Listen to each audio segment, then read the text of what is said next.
say that my behavior's unacceptable, so condescending, unnecessarily critical. I have a tendency of getting very physical, so watch your step, cause if I do, you'll need a miracle. You drain me dry, make me wonder why I'm even here. The double vision I was seeing is finally clear. You want to stay, but you know very well I want you gone. Not fit to fucking tread the ground that I'm walking on. When it gets cold outside and you've got nobody to love, you'll understand what I mean when I say there's nowhere we're gonna give up. Like a leader who cries in the face of a monster that lives in a dream. Yeah. Is there anyone out there? Cause it's getting harder and harder to breathe. And is there anyone out there? Cause it's getting harder and harder to breathe. What you were doing was screwing things up inside my head. You should know better, you never listen to what I said. Touching your pillow and writhing in the naked sweat, hoping somebody someday will do you like I did. When it gets cold outside and you've got nobody to love, you'll understand what I mean when I say there's nowhere we're gonna give up. Like a leader who cries in the face of a monster that lives in a dream. Yeah. Is there anyone out there? Cause it's getting harder and harder to breathe. And is there anyone out there? Cause it's getting harder and harder to breathe.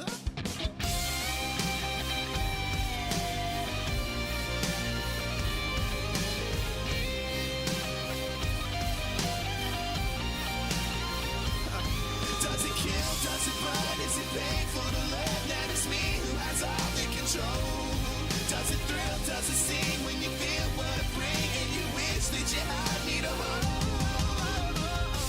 When it gets cold outside and you've got nobody to love, you'll understand what I mean when I say there's nowhere we're gonna give up.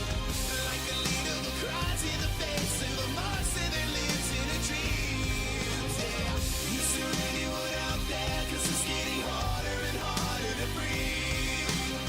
And is there anyone out there? Cause it's getting harder and harder to breathe. And is there anyone out there? Cause it's getting harder and harder to breathe. And is there anyone out there? Cause it's getting harder and harder to breathe.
too much, it's in my head.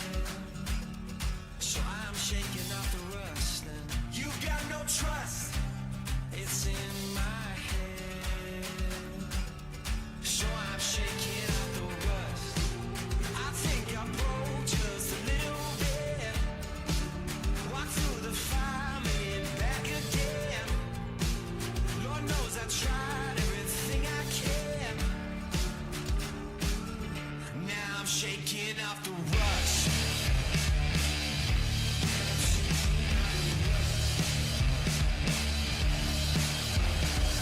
Bang my head against the wall. Try to hold a smile, but I'm sick of it all. Everyone with something to say. Better hold my tongue or I'll make a mistake.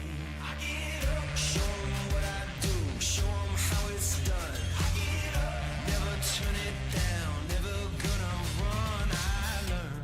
You think too much, it's in my head. So I'm shaking off the rust, and you got no trust, it's in my head. So I'm shaking off the rust. I think I broke just a little bit. Walk through the fire, made it back again. Lord knows I tried everything I can. Now I'm shaking off the rust.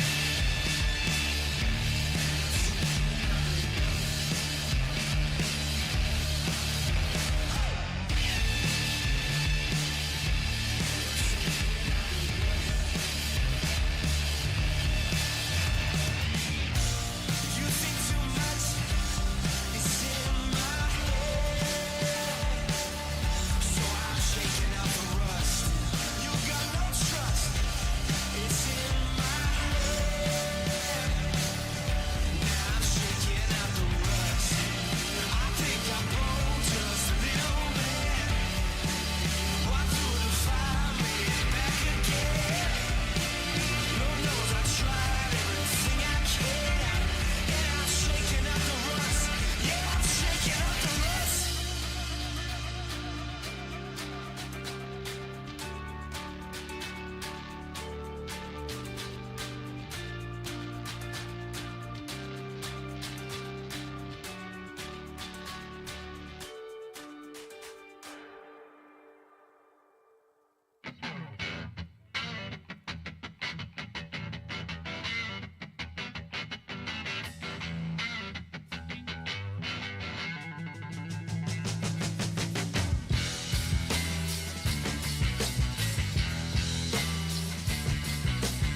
coming to you live from historic McBean Stadium in the heart of Lincoln, California.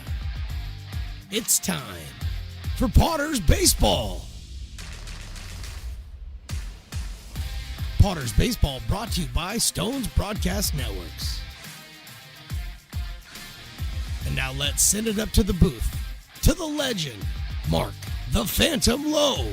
Hello, everybody, and good evening. And we are on the heels of another tremendous bravura performance of our Star Spangled Banner. Yesterday, it was a miniature 6-year-old girl or something who sang with the body and knowing of a 30-year-old. Today, it was a husband and wife duo. I think they were the Sloans, I think was their name. They were fantastic. It was kind of a Paula Simon, Art Garfunkel kind of a thing. Garfunkel was the husband was up there. He was just throwing the notes out, and Simon was she was the key to the whole thing. She was the central part of the whole thing. But they were fantastic. That was a great job. Whoever is picking this year's Star Spangled Banner singers, and I think it might be Luke Stoutwalker, is doing a great job. 2 in a row, Riley. 2 in a row. 2 in a row means 2 for the show. Hello, my name is Mark the Phantom Lowe. That's Riley the engineer. We are bringing you baseball tonight from McBean Stadium in Lincoln, California. It's the Lincoln Potters, 8-1 on the season against the Athletic Edge Express out of Petaluma, California. The Express and the Potters tangled last night. Potters came out on top in a well-pitched game on both teams, really. Potters 4 and the Express 1. Jake Morrell got his 3rd win of the season. Evan Williams got his 3rd save for the Potters. Brian Williams Jr. was our player of the game, 2 for 2 with 2 runs scored. He had a stolen base, threw out a runner at home plate from left field and made a great catch, crashing into the fence. And so he had a very, very well-rounded evening, and he was our player of the game. And he is back out in the outfield today, but he is in center field, and more about that later. Let's look at the Express lineup. Good job out there, Mr. Sloan. Well done, guys. Fantastic. The Sloans seem like very nice people, yes. And they have their baby there. They're sitting in the best seats in the house with maybe Grandma taking care of the baby while they're out singing. Very, very cool. Very cool. Anyway, where were we? Oh, yeah, the starting lineup. There's Nordyke. He is up in the leadoff spot today. Dromelaire is batting in the 4th spot at shortstop. Summers hitting 5th. Wait, what? What is this? Tyler Nordyke is the dueling dogs batter. He's the leadoff guy. What has happened to America? What has happened? Nordyke yesterday was 1 for 3. He had an RBI. He did strike out twice, but I mean, Willie, what are you doing, Willie? Are you nuts? Will Yeri is on the mound, the right-hander out of Macefield, Texas. His first pitch, he's probably got the pressure of pitching to the dueling dogs batter right off the bat, no pun intended. That's another fastball, and it's high again, 2-0 at 88. Will is 2-0 on the season, a 2.25 ERA, 12 strikeouts, no walks in 8 innings. He's given up 9 hits. And he misses high and inside with that one. So same spot 3 times. It's 3-0. And the dueling dogs batter being right off, it seems to have got everybody off stride. First we get the Sloans just killing it, and then we get the dueling dog batter right away. I didn't even get through the lineup with Riley. Fastball is in there for a strike, 3-1. Will has been very impressive. 2 of the runs he gave up this year were kind of fluky, a pop fly in the middle of the infield that no one caught, and that batter later scored as well. Line drive up the middle on one hop at second base. It's pulled down by Rinaldo, and he throws over to first and gets him.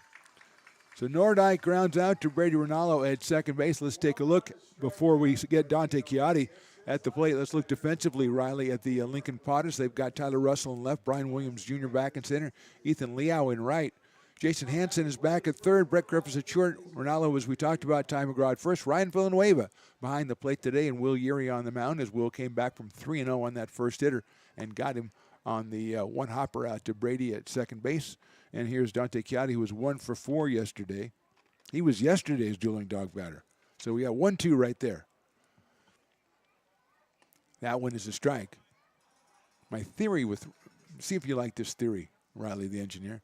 When there's a fireworks night, which means beer sales go all the way through the 9th inning, you give the dueling dog batter to a leadoff guy or the number 2 hitter just to get him up more. Because they bat more often than people later in the order, right? Riley looked at me skeptically, and that was a really good plan. 1-1 is outside, 2-1. Dante is out of the College of Marin, went to Petaluma High School.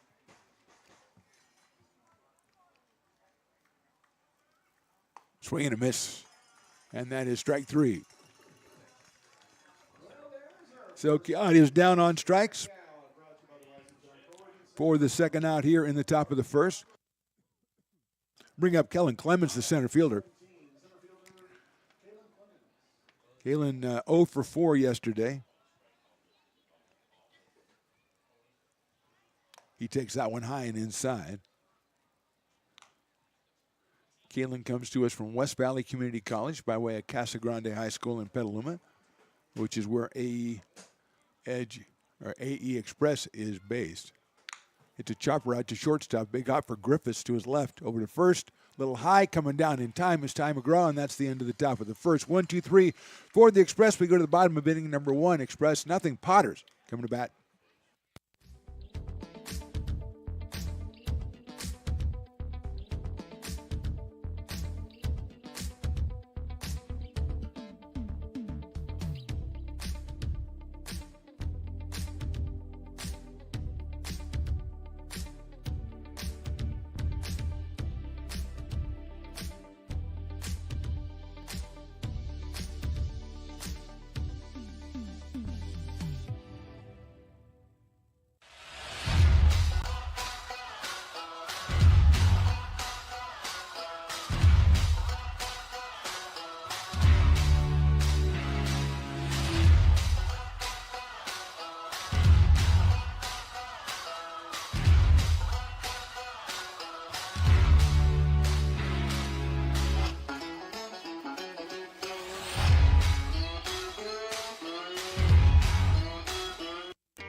Gooseport Public House.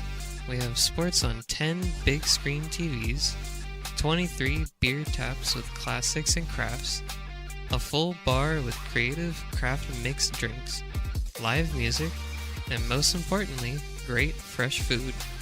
In downtown Roseville off Vernon Street, only 15 minutes from the ballpark.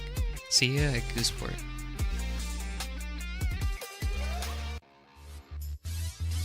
Bottom of inning number 1 back at McBean Stadium. Potters and the AE Express. I forgot to tell you, and my bad again, I'm still off from last night.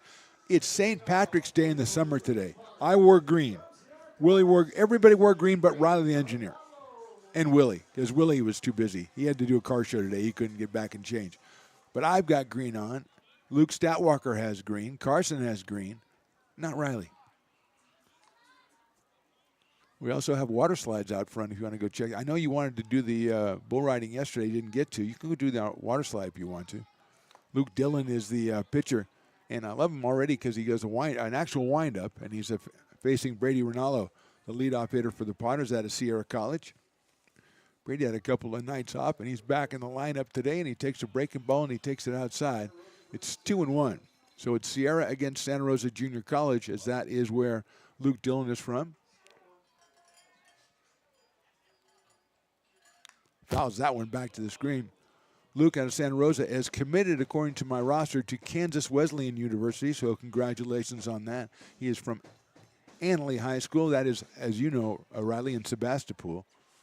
Was one of the 2 teams that we beat my senior year in high school. We were not a good team, but we beat Annalee. That is high for a ball.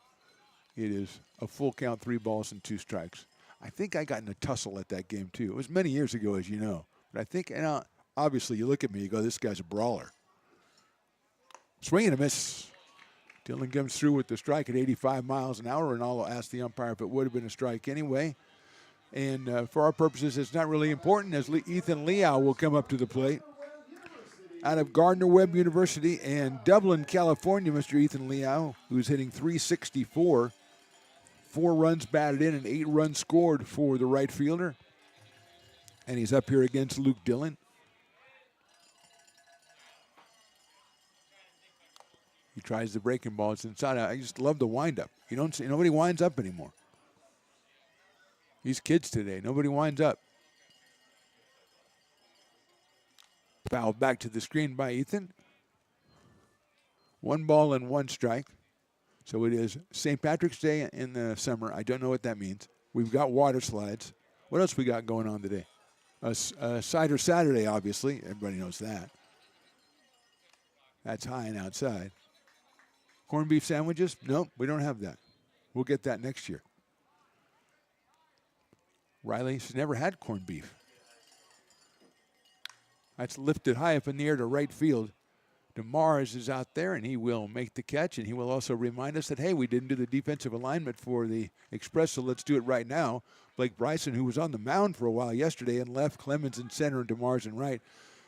Coyote, Drummler, Nordyke, and Boyd on the infield. Cam Duran is behind the plate, and on the mound is Luke Dillon. Here's Ty McGraw. And Riley, you'll be happy to know that last night I did a little research.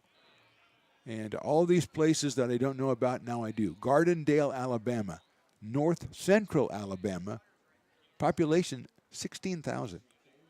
So a very small hamlet, if you will, in North Central Alabama.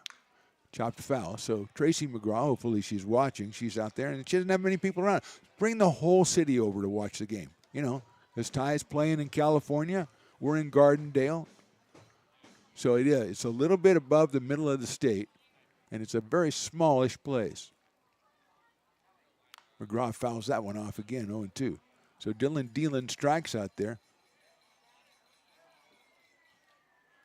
Tomorrow on Sunday, 105 start. It's a Slice Sunday, and I just saw Slice Sunday T-shirts downstairs, and they looked really cool. So I'm going to be prowling around and see if I can get one of those tomorrow. But come on out and check out these two teams at the conclusion of this three-game series. McGraw takes high. A 105 first pitch. Gates open. I don't know. When do you want them to open? 12:05? Right now? Well, they are open now. We have a game now. Riley, geez. Sometimes I wish you were back in your shell. McGraw squibs that one out to left field. That could be trouble, but it is a fair ball down the line. Bryson chases it. McGraw is going to hustle into second base, and that's perfect placement by Ty McGraw, and he's got himself a two-base hit with 2 outs here in the first inning. First hit of the ball game. Ty came in at 4:14, and he just put it down the left field line. Tristan Russell is our next hitter. He is back in the DH spot after playing a little bit of second base yesterday. Tristan at 400. He is out of Cypress, Texas, which I also did research on, but we'll say that for next time. I don't want to throw too much at you. I really don't. I know you're overwhelmed by my knowledge. Russell swings and misses at a high fastball inside, just 83, but got by Russell, 0-1. Piper the Peacock is in the house, not wearing green either. What is it with these people? Putting something together, you know what I'm saying? I put them in all green. That is outside. I'm going to put Carson, vice president, in charge of just about everything. And then I'm going to have him doing all this stuff that should be done. Piper should have a green outfit. Or just a green little ribbon on. That's lifted into short left center field. Going out is Drummler coming in the center field. He will not be able to make the play, and we've got our first run of the game, an RBI single by Tristan Russell. His 18th run batted into the season. The Potters lead it 1-0. So a couple of hits that were not hit all that great, but were perfectly placed. And with 2 outs, the Potters rally on a McGraw double and a single by Russell. They lead it 1-0, and here is Ryan Villanueva. The catcher out of Brea, California, and Fullerton College. He's batting at a .294 clip. He does have a home run and 7 runs batted in on the summer. Sharing the catching duties with a couple. There goes the runner. The pitch is outside. The throw to second is in time, and no, he is safe. Tagged him on the shoulder, and he got the arm in, did Tristan Russell, and he is at second base.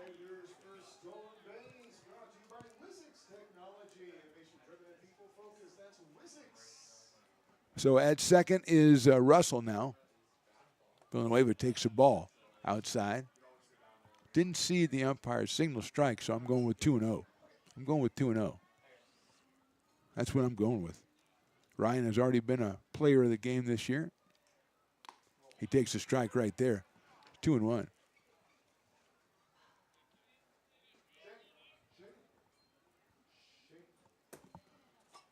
Left over from yesterday.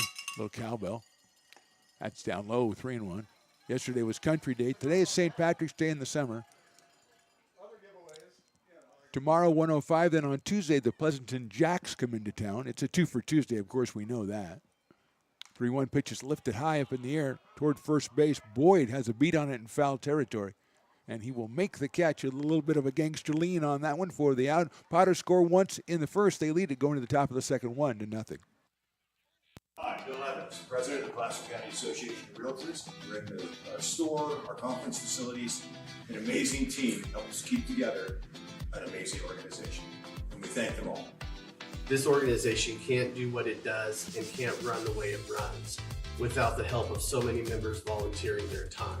The success of the Placer County Association of Realtors is largely dependent on our active volunteer members to help our organization and industry. The work of our committees greatly impacts our ability to champion efforts across the board and giving back to the Placer County community wherever we can.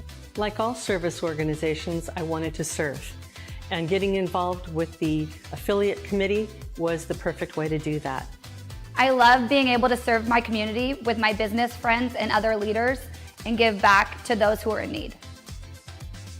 The thing I love about the PCAR committees is they all work toward the same goal of bringing the community together to support those in need in our surrounding area. I instantly came to the meeting and had a wonderful time, felt like I was a part of something bigger, and it was just the start of my leadership journey. Astro Air Design Incorporated, where you feel the difference. We are a locally owned and operated heating, air conditioning, and custom sheet metal company committed to the highest quality of craftsmanship at a competitive price. Our trained and certified technicians have the knowledge and experience required to install, maintain, or repair your home comfort solutions. Our upfront pricing gives you the peace of mind because you know your price is locked in. Call Astro Air Design Incorporated today. Here in Michigan, we do more than just survive the winter. We thrive during it. You simply can't keep us away from what we love most. Great times and amazing. Top of inning number 2, Potters on top 1-0. Back out on the mound, Will Urey. He'll take on Case Durham-Millar, then J.T. Summers and Brady Boyd, 4, 5, and 6. Case had a couple of doubles in yesterday's game, scored a run. He is coming to us from Santa Rosa Junior College at Rancho Cotate High School. And he chops that one out to shortstop. Griffiths to his left. Gets it over to first base for the out. So quick out right there on Durham-Millar. And that'll bring up J.T. Summers, the designated hitter. Another Santa Rosa Junior College product. He is from Casa Grande in Petaluma. He was 0 for 4 yesterday. 1 strikeout, a couple of flyouts for J.T. Very nice evening out here. It's not, I mean, you know, I'm chilling in the cool press box environment, but it looks a little bit, sun's not beating down or anything. Of course, it's probably because it's later. It's 7:20. 1 ball and 1 strike. Fastball misses, 2-1. Will Urey out of Macefield, Texas. I did not look that one up. That'll be my next one. I gotta mark that there. I gotta look that one up. I was looking more for position players yesterday. I'll do the pitchers. That's in there for a strike, 2-2. I think you're gonna be surprised by some of the stuff I've uncovered, Riley. In some of the cities we've been talking about all this time. We knew nothing.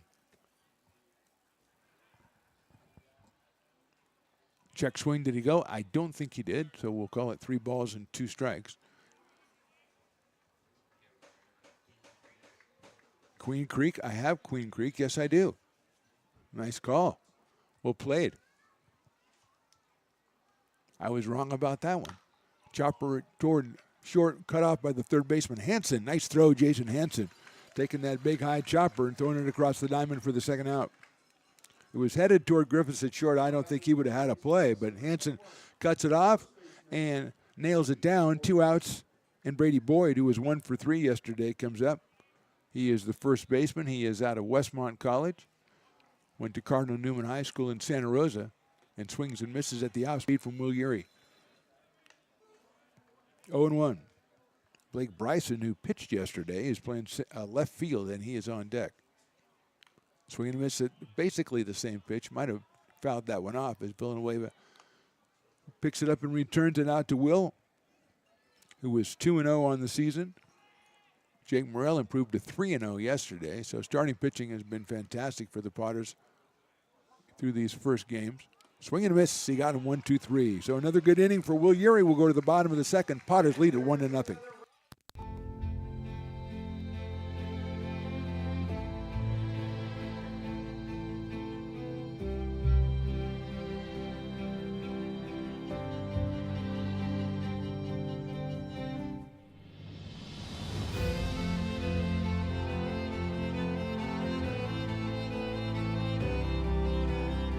Situated on the corner of Lincoln Boulevard and 5th Street, this iconic building has been the home to several hotels over the decades, the most famous and longest running of which was the Lincoln Inn. Having undergone several renovations and architectural changes, this building is the current home of Old Town Pizza, which boasts not one but 2 floors for your dining enjoyment, including open-air seating on the roof. Stop in for a slice today. Or stop by the Lincoln Museum to see the 300-pound cash register that used to adorn the front desk of the Lincoln Inn. For more great history, visit the Lincoln Area Archives Museum and, by appointment only, take their free walking tour of historic downtown Lincoln. I'm Bill Spear, North Valley president of 5 Star Bank. In a time when business can feel so uncertain, we're here for you every step of the way. I know they have a lot of bells and whistles within their bank, but just the relationship piece here locally on the business side is huge for us. 5 Star treats us like we're number one. They're right there with suggestions, with help. So I have to bank with people that have our mission in mind. We're 5 Star Bank. How can we help you?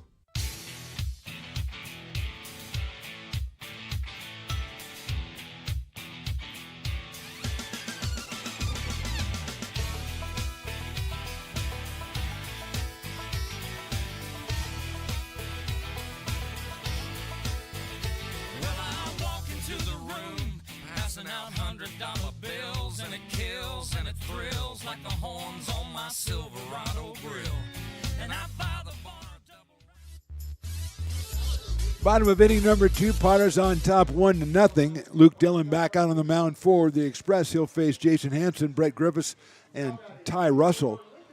6, 7, and 8 in the Potters lineup. Hanson at 133 with a pair of RBI and a pair of runs scored. The third baseman out of Roseville and UC Davis will lead us off here. And he'll take outside for a ball 1-0.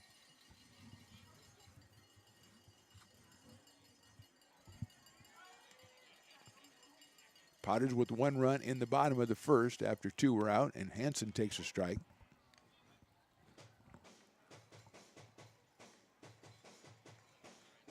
One and one on Jason. Nice crowd out here for St. Patrick's Day in the summer. It's lying down the right field line, but that's foul. I am a little disappointed there's no leprechauns. I mean, all they got to do is grab some little kid and put a green suit on him. I mean, come on, it's not that hard to do. I mean, maybe that's unethical a little bit. Hanson takes call, strike 3. Second strikeout for Luke Dillon, and Brett Griffiths will be our hitter. The shortstop out of Sacramento, California, American River College, Jesuit High School, and now Ball State University, batting at 200 with a home run. And a pair of RBI for the Potters this summer. Brett returning from last year where he made his debut and then went off and did great things. After he did great things at AR. Fouls off that breaking ball. And it's 0-1. That one ended up going into the crowd. It's hard to get it between the screen and the tarp, but that one managed. And a fan has a souvenir over there, which they're going to ask him to give back. Fastball is a strike. Although I say if it goes into the crowd and the guy gets it, let him keep it. And Riley agrees, but of course Riley has 2 pieces of pizza now, so I've lost him for 3 innings. Hits it out to second base. Nordyke waits, scoops, throws the out at first. Is the second one of the inning. And Ty Russell will be our hitter. Ty, 286 with a pair of runs batted in, and Ty comes to us from Queen Creek, Arizona, which Riley, you'll be happy to know, is in south central Arizona. And I have been saying that I don't think it's very big. It's like 90,000 people. Okay, so take that, Phantom, is what they say in Queens Creek. QC, I call it. QCA. Yeah, South Central Arizona. That's outside. And a burgeoning community. So, joke's on me again. Don't agree so quickly. Eat your pizza. Nice breaking pitch in there for a strike, 1-2. Dillon gets the first 2 outs quickly, just like he did in the first inning. Now the Potters are trying to do like they did in the first inning, which is put a couple hits together and score a run. But it's not to be. That's a swing and a miss for strike 3. We go to the third. Potters 1, Express nothing.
This job is the Esplanade at Turkey Creek phases 4 and 5. Our scope of work for this project is full scope, so we've got all the underground, all the joint trench, and all the topside included with it. We're putting in sewer pipe, manholes. We're not doing services yet. We go through and do all the main line, and then we come back and do all the services after that. I would say this project right here, the one we're working on, is probably about a 2-month project. It's very costly to the developer, so beating the schedule is very important, more important than most projects. It's got a lot of groundwater, so we've got an extensive groundwater pump system in place. It's just cool to be a part of the built environment and know that for the next 100 years that people are going to use and enjoy what we've created here today.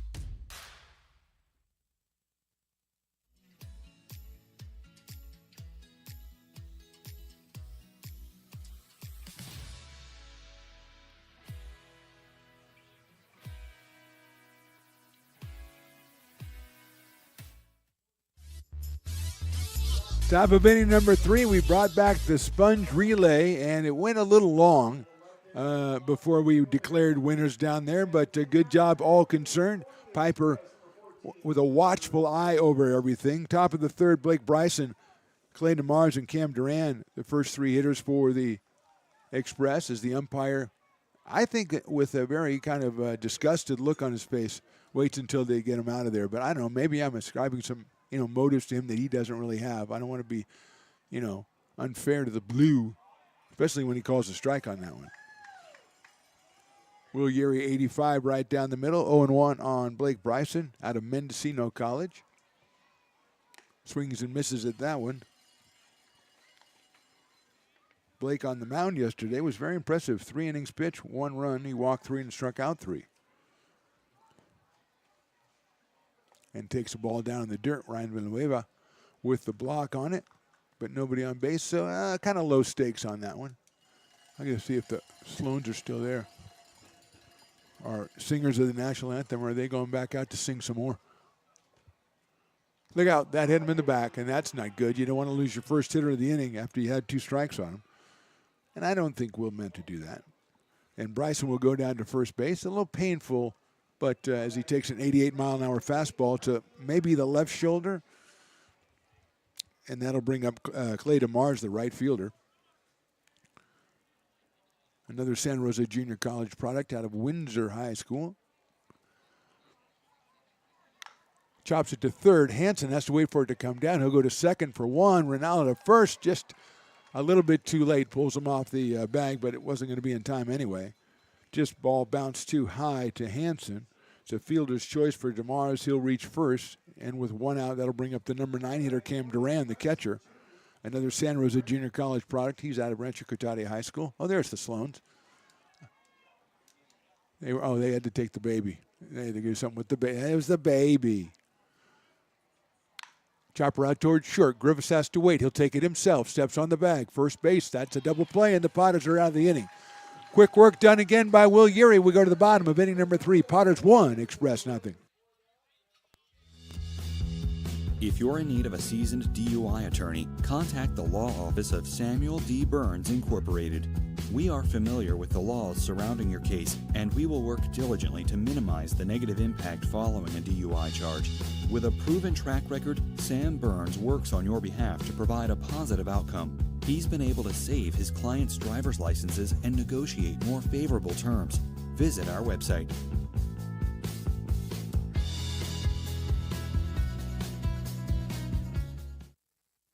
So many local businesses trust Wizix Technology Group when it comes to their office technology. Wizix is a full-service, locally owned company with exceptional service, supplies, and support, which guarantees quick delivery and response times. Copiers, printers, scanners, business phone systems, EV charging, document management, and more. Join the ever-growing list of local businesses and win with Wizix, the largest independent provider in the Valley. Wizix, office technology made easy. Lincoln provides all the charm of a small town, yet still provides access to excellent local medical care. At Lincoln Urgent Care, you can find expert services and a compassionate staff available 7 days a week. Our friendly front desk staff will welcome you when you come into our brand new facility. Your wait time will be minimal at our walk-in clinic, unlike the emergency room. From broken bones and lacerations to allergies, flu shots, and illnesses, we treat a variety of urgent medical conditions. What sets us apart is not just our central location in Lincoln, but the convenience of our extended hours, including weekends. We've become Lincoln's first choice for urgent care because we treat patients. Bottom of inning number 3, Potters 1, Express nothing. Luke Dillon back out on the mound. He has struck out 3 and given up 2 hits in a run. He'll face Brian Williams Jr. and Brady Rinaldo and Ethan Liao here in the bottom of the 3rd, and Brian Williams Jr., our player of the game, our Raising Cane's player of the game yesterday, 2 for 2 with a couple of walks, a couple of runs scored, and he takes outside. He's hitting at .406. He scored 15 runs and stole 13 bases. He is from Midwest City, Oklahoma, and Riley, yes, I've got the scoop. First of all, if you take a map of Oklahoma, do you know what Oklahoma looks like? Okay, if you take a map of Oklahoma, Williams lifts it out toward right field. Going back on it is DeMars. He's still going back, and that one is against the wall. Williams rounding second, picked up in right center field. He's going to go for third. The relay throw will be not even thrown, and Brian Williams Jr. has himself a triple. I predicted he is second on the list of guys I think are going to get a home run this season behind Ty McGraw, and that one kind of kept on carrying, and he is at third base with nobody out. Okay, so if you take a map of Oklahoma and try to put a dot directly in the middle of the state, that's where Midwest City is. It is exactly in the middle of Oklahoma. It was named because there was going to be an Air Force base next to it when the city was created, called Midwest Air Force Base, and so they called it Midwest City. Then they changed the name of the base, but they kept the name of the city. Has about 60,000 people. In more sad news, the Sloans left. They sang a great national anthem, made it for 3 innings, and now they had to leave. And I think it's because the baby was probably fussing. That kid wasn't more than a couple of months old, so he's probably fussing because they took Grandma and Grandpa too, I think. But great job, Sloans. If you hear this, even if you don't, great job. Brady Rinaldo at the plate takes the ball. We have a couple of couples meeting right in front of me right now. I'll go around. I don't like to tell them to move, you know. I just like them. Hey, how you doing? How's it going? That's great. I'm here just to tell you about it at home. These people are in the stadium. Brady takes high for a ball. 2-2 on the second baseman out of Sierra College in Roseville, California. Dillon from the windup. Ronaldo swings and misses. He's down on strikes for the second time. And Williams stays put at third base. Now 1 out, and Ethan Liao is the hitter. Ethan flied out to right field his first time up. So I'm trying to soldier on, Riley, but the Sloans being gone really got me down. Of course, the baby comes first. You got to take care of the baby. Babies don't usually hang more than, 25 minutes anywhere. First pitch is a ball.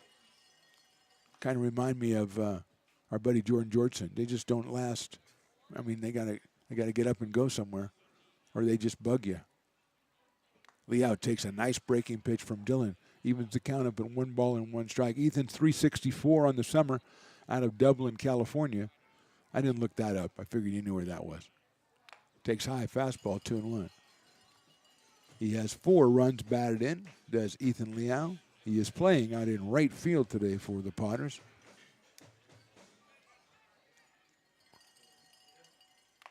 Oh, that's another ice-breaking pitch. Another sad news. Eli Garcia, his real team, Roseville Tigers, playing in the championship game of the NorCal Division III, and they lost 2-1 to Rancho Cotati High School, which is up by Santa Rosa. We have a couple other guys on the Express outside.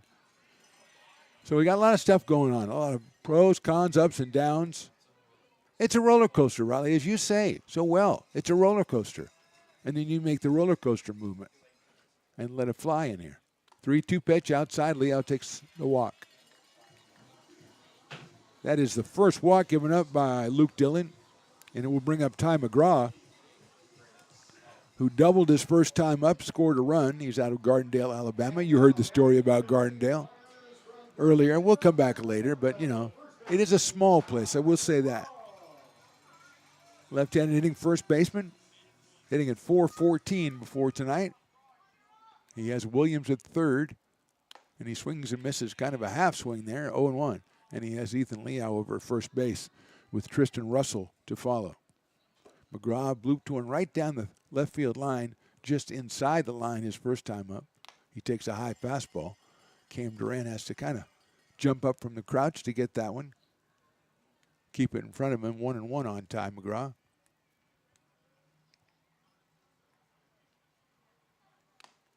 Check swing inside on the off speed. Dillon thought he had himself a strike. 2-1.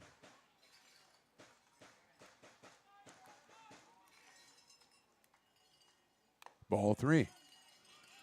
Liao staying put at first base. And it's now 3 balls and 1 strike on Ty McGraw.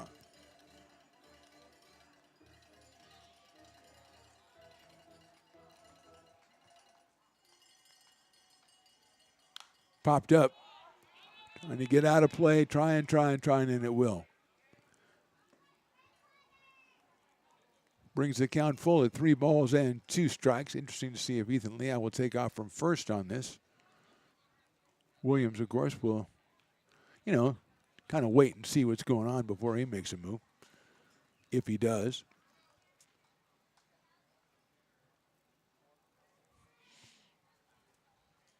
Liao is going. That ball is fouled back to the screen. So Ethan will have to do the U-turn, come around, and come back. 1:05 tomorrow, the conclusion of this series. And the Potters have a Monday off before the Pleasanton Jacks come into town for a single game on Tuesday. That's ball 4. So that brings up Tristan Russell and sets up the situation that we have run into a couple of times this year. Tristan Russell, a 2-time player of the game, because the second game, I usually don't do him for more than 1 game, but he hit a grand slam, and that birthed the saying by Riley, you can't ignore a grand slam. And we are bases loaded right now. Russell did single his first time up. He takes down low for a ball. He did have the RBI. His 18th run batted in of the summer already, and this is game number 10. Russell hits it high in the air to right field. Moving over, and it is, oh, it's off his glove. 2-run score. Here comes the third one. Russell clears the bases, almost gets the grand slam. It's a 3-run double, and the Potters lead it 4-0. What a try by Clemens in center field. Thought it might be out, and then Clemens with a great jump right by the 380 sign. Got the glove on it, couldn't make the play, and Russell delivers again.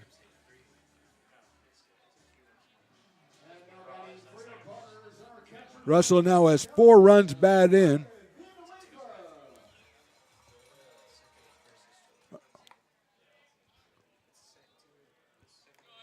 No, you're right. That's my bad.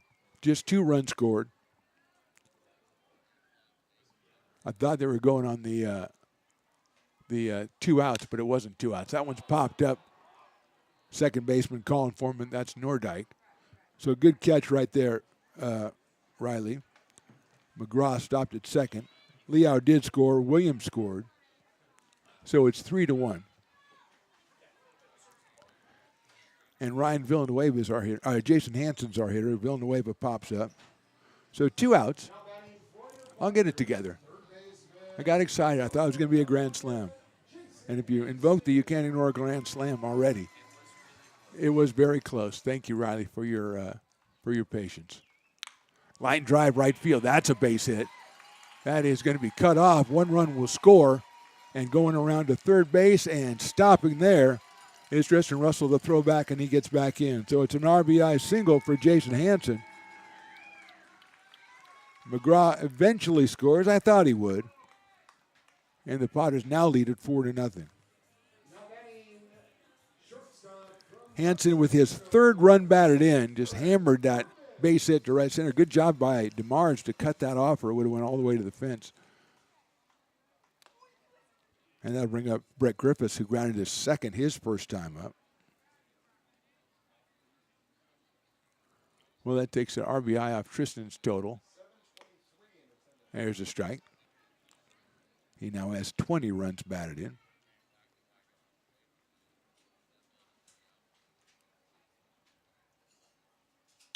That one's lifted high up in the air to short right field. DeMars coming on, going out as Nordyke. He'll make the catch for the 3rd out. But the Potters score 3 times on 2 hits. And as we go to the top of the 4th inning, they lead it 4-0.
Top of the 4th inning, Potters on top 4-0. I'm still wiping the egg off my face saying that 3-run scored. And worse, I found out from Riley, it was Voldemort who made the correction and oh man, that really hurts. Will Urey delivers to Tyler Nordyke, who's the Dueling Dogs batter. And he grounded to second his first time up, the second baseman out of Santa Rosa Junior College. Takes inside for a ball. A little bit low on that one. 1 ball and 1 strike now on Tyler Nordyke, then Dante Chiatti and Kalen Clemens. There's a strike, 1-2. So we're 2/3 of the way, Willie. Come on, get those dogs a-barking. Get the dogs a-barking, Willie. That's pretty good. Yeah, actually, that's very good. But then they stopped because they found a bone or something. Breaking ball misses inside. The umpire, obviously not an aficionado of the Dueling Dogs, so he had to call it fair and square. Dang it. Swinging a foul at the plate. 2-2 on Tyler Nordyke, starting off at the top of the 4th. The Potters with the 2-run single by Tristan Russell, then an RBI from Jason Hansen. And they lead this one 4-0. Swing and a miss. He got him on strikes. Willie's a genius. He does it again. 50% off. Doolin Dogs down at the Brick and Barrel backyard down the first baseline. And folks, when you come to McBean Stadium, because you really should come to McBean Stadium, especially if you're from out of town and you're a player's family, please come up and say hello when you come to McBean Stadium. Unless you don't like us, then just come up and say hello to Riley and not me. That works out pretty well. Anyway, when you come in, you go down the first baseline, you got your Brick and Barrel. That's what you got down the first baseline. Breaking balls fouled off by Dante Chiatti. Down the third baseline, you've got Sabores de Mexico. You've got Fat Cat. You've got Lincoln Potter's own stand. You got something else down there, too. I think a can bar or something like that. All kinds of stuff. So you got food down the third baseline and drink. And you have drink down the first baseline. So you're covered. You've also, behind us, got shaved ice. And I think Fat Cat has kettle corn, too. So if you need kettle corn, I believe they do. Swing and a miss. Ducati, it's 1 and 2. And I think there's one other stand down there, and I don't know what they do. There's two behind us, and I know one's shaved ice. Anyway, there's a lot of stuff to do here, and you shouldn't eat or drink all day before you come out here in the dirt. Unless you need the hydration, then go ahead and take care of yourself. Oh, yes, that's today, water slides. I'm not going to promise water slides every game, Riley. This is St. Patrick's Day in the summer. Chopper foul again, he stays alive. Although this is the second water slide day in a couple of, in a week, right? Within a week. So maybe we do have water slide. We can provide water slides at will. I hope so. Swing and a miss. Series got another strikeout. That's Will's fourth of the day. And with 2 outs in the fourth, we will go to Kalen Clemens. Center fielder grounded to shortstop his first time up. Kalen out of West Valley Community College, up here for his second time. He was 0 for 4 yesterday. Look out. That one is going to hit him. So he's going to go down to first base, and Will Urey's going to tie a shoe. A stray lace, perhaps, upset the balance on that one. That can happen, and it can bring up K's Drummlar.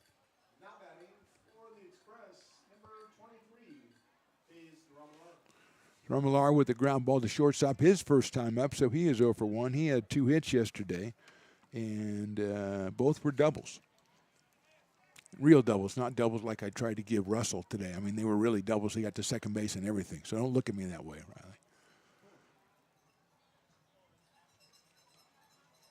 Riley. Fastball is in there for a strike.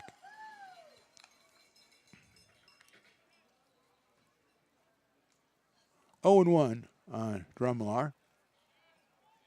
Shortstop for the AE Express, Athletic Edge Express. He's going to go to first base. He throws it about 92 miles an hour over to Ty McGraw, who's just so relieved to catch it. He doesn't even put a tag on Clemens. He just kind of throws it back.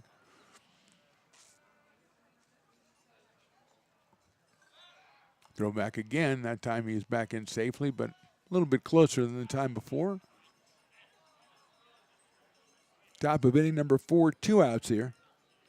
And Clemens over at first base. Urey, that one is fouled off. Ryan Villanueva, we've talked to him when he was the player of the game, Raising Cane's player of the game a couple weeks ago, and he likes to throw behind runners. He likes to be aggressive. And I think the corner infielders are kind of getting a little more hip to what he's trying to put down. Because it's nice to know that when you throw it to the base, there's going to be a fielder there to handle it. 0-2 on Drummlar. Fastball, beautiful pitch outside for a ball. 1-2. Beautiful pitch was my addition. Obviously, it was a ball, so it wasn't that beautiful.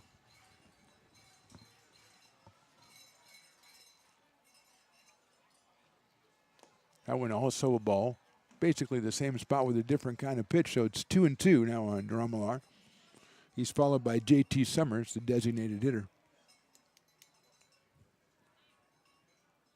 Potter's trying for the shutdown inning after they put 3 on the board in the bottom of the third. Swinging a foul at the plate.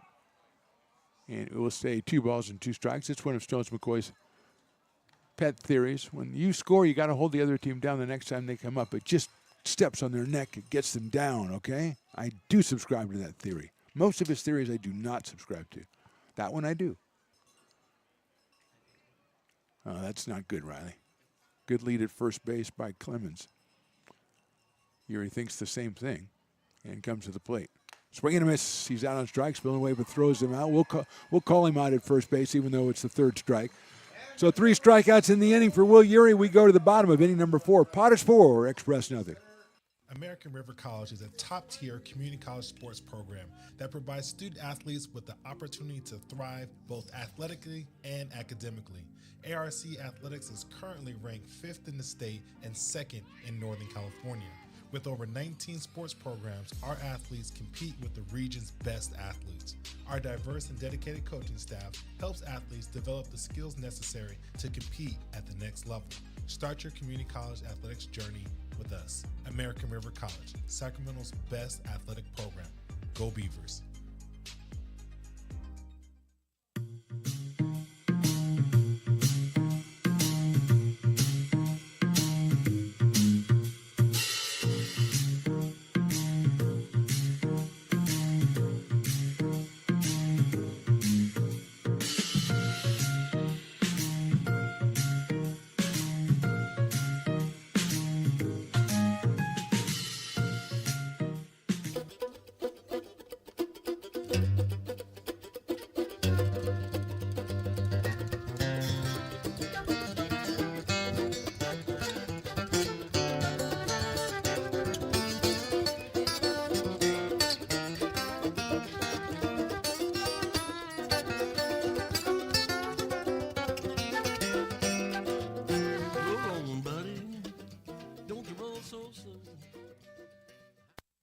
Being a laborer means everything.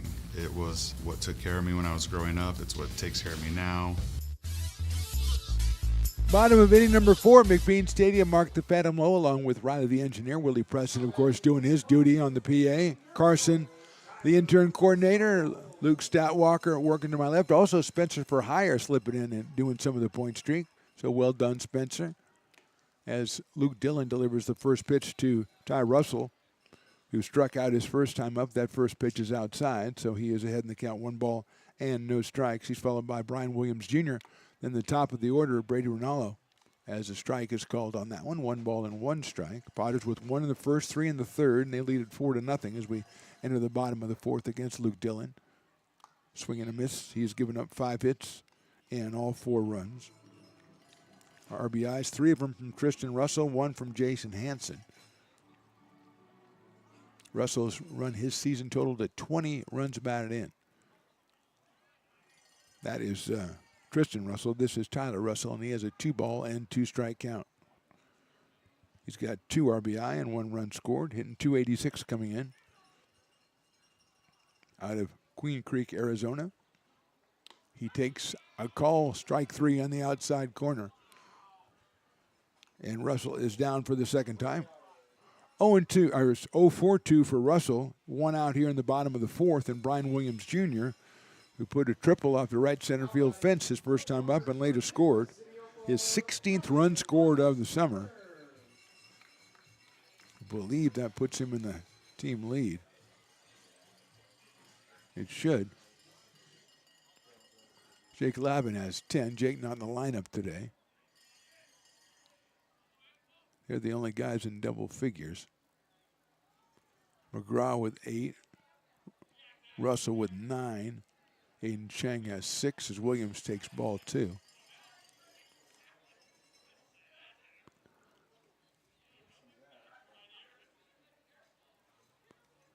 (2-0). Williams takes a strike, 2-1. Brian out of Midwest City, Oklahoma. And Dallas Baptist University, really looking forward to going back there, he said yesterday in our interview, which he earned by being the Raising Cane's player of the game. 3-1 on Brian. Hits that one into right center as well. That will not be caught. 1 hop to the fence, cut off by the center fielder. He'll try it at second, but Williams slides in easy with the double. Good play by Clemens in center to get over there, but Brian Williams outruns the throw. Really wasn't close, and he is 2 for 2, 2 extra base hits. And he's at second base, the 6th hit for the Potters, and Brady Rinaldo will be the hitter. He has struck out twice, so he's 0 for 2 in this Sierra College against San Rosa Junior College matchup. The Wolverines knocked the Bear Cubs out of the state playoffs. As Brady fouls that one back to the screen. He's got 3 runs batted in and 4 runs scored. Hitting just .091 coming in, though. He's got Williams at second base. Takes a strike, 0-2. Ethan Liao is next for your Lincoln Potters. Managed by Eli Garcia. Imagine Eli made it into the dugout after his team's game today. Ronaldo pops it up, pops it out of play. It's 0-2 still. Took Roseville all the way to the NorCal Championship game in Division III. Lost a nail-biter 2-1 to Rancho Cotati. Congratulations to the Tiger. Congratulations to Rancho Cotati as well. Ronaldo watches it go outside. Cam Duran behind the plate for the Athletic Edge Express, or AE Express.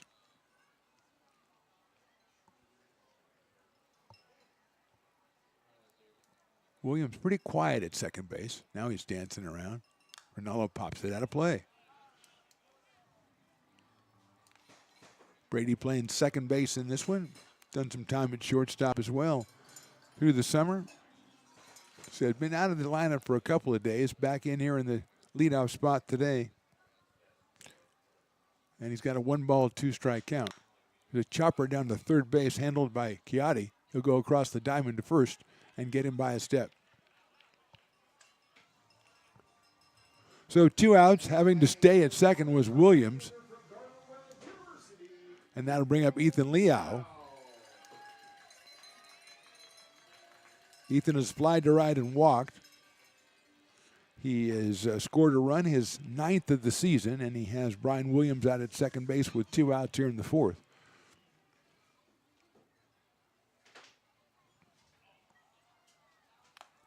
It's high for a ball. 1-0.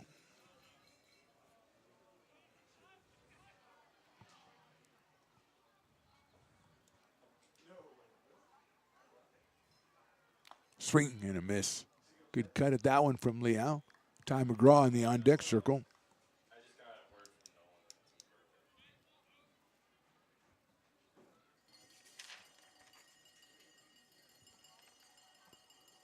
Williams bluffing at second base. Liao swings and pops it up out of play down the right field line.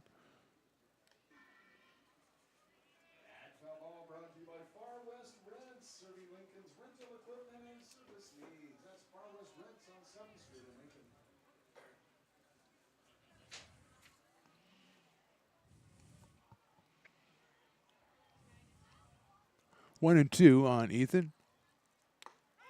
Call strike 3 on the outside corner. So Dillon gets out of that one, gives up the double to Williams, but nothing else. We'll go to the 5th inning. Potters 4, Express nothing.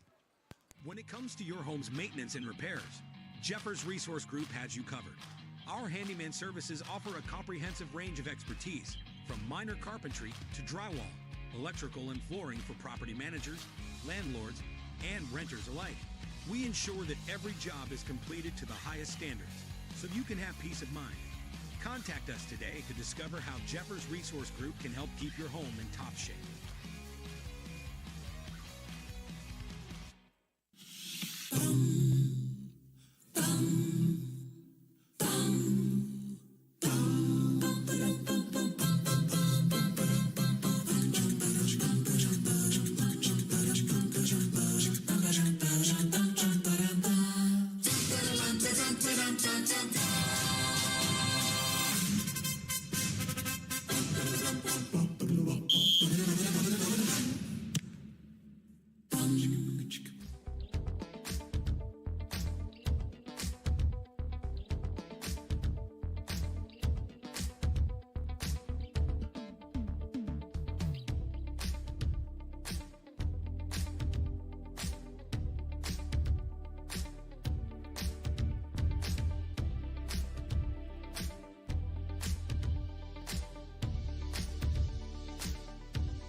Top of inning number 5. Potters lead it 4-0. It's the Farmers' 5th, which means if the first batter, who is J.T. Summers, makes an out, it's half off Farmers Brewing Company for the rest of the inning.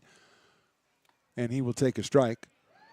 J.T. grounded out to third his first time up. Doesn't have to strike out, just has to make an out somewhere around the bases, even if it's later in the inning and he's on the bases and he gets forced out. That is outside. 1-1. It's a loose definition of has to get out. It's what it is. That is ball 2. Basically, if he doesn't score a run, he's going to give. We're getting beer. Basically, is the way it's going to work. That one is a strike, 2-2. Potter fans not happy with the ball calls, and J.T. Summers not happy with the strike call. So the umpire doing something right because he's got everybody mad at him. 2-2 pitches chopped down to third. Hansen waits for it. On the hop, across the diamond. He bounces it to first. Ty McGraw saves Farmers beer for everybody in the audience. Half off as he is retired 5-3 for the first out in the inning. Brady Boyd will come up to the plate.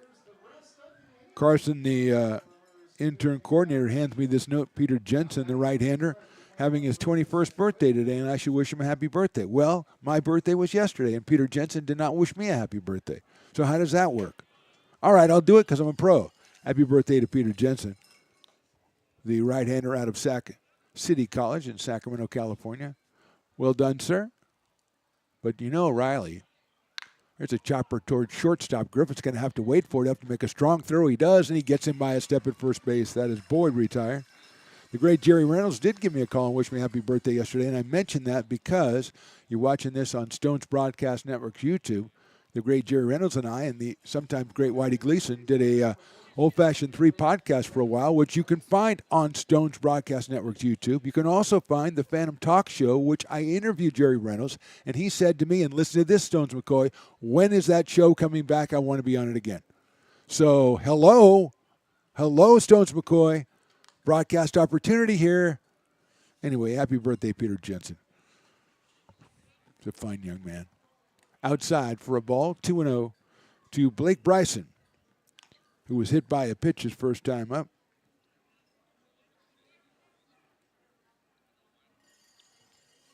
Two quick ground outs here in the 5th inning. Farmers Brewing Company 50% off. Inside for a ball. Bryson 3-0.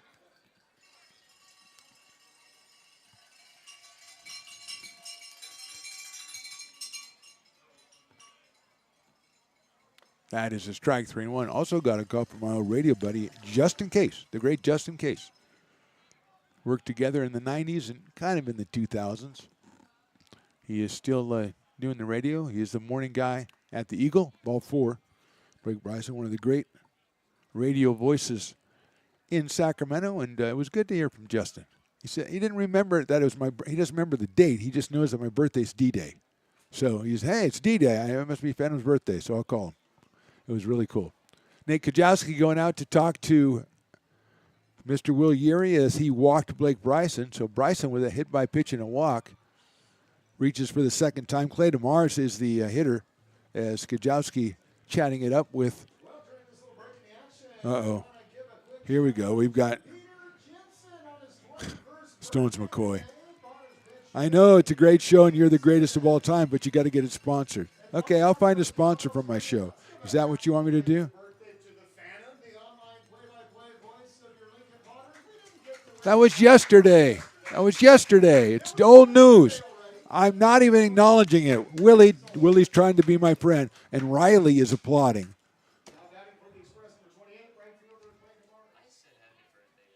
Yes, you did. I was not criticizing you, of course. DeMars takes the ball. I was just thinking, I was kind of the gall of Peter Jensen to ask me to wish him a happy birthday. He didn't say anything to me yesterday. Did he ask or somebody else? No, Carson. Ground ball, base hit left field. DeMars delivers a hit in the hole. The first hit of the ball game for the Athletic Edge Express comes with 2 outs here in the 5th inning.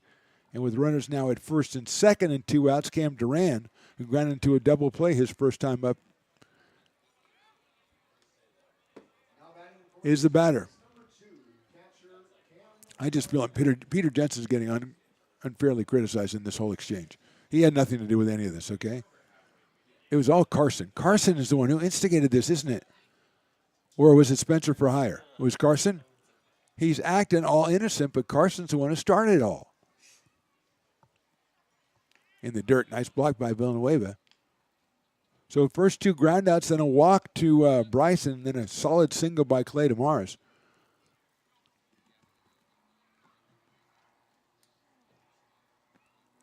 And the Express have something going here in the top of the 5th. Probably would be Uri's last inning anyway. Does the fake, throws it to second base. The tag is right down, and he is out at second base. He picks the runner off second, Blake Bryson, to end the inning. So we'll go to the bottom of the 5th. Potters 4, Express nothing.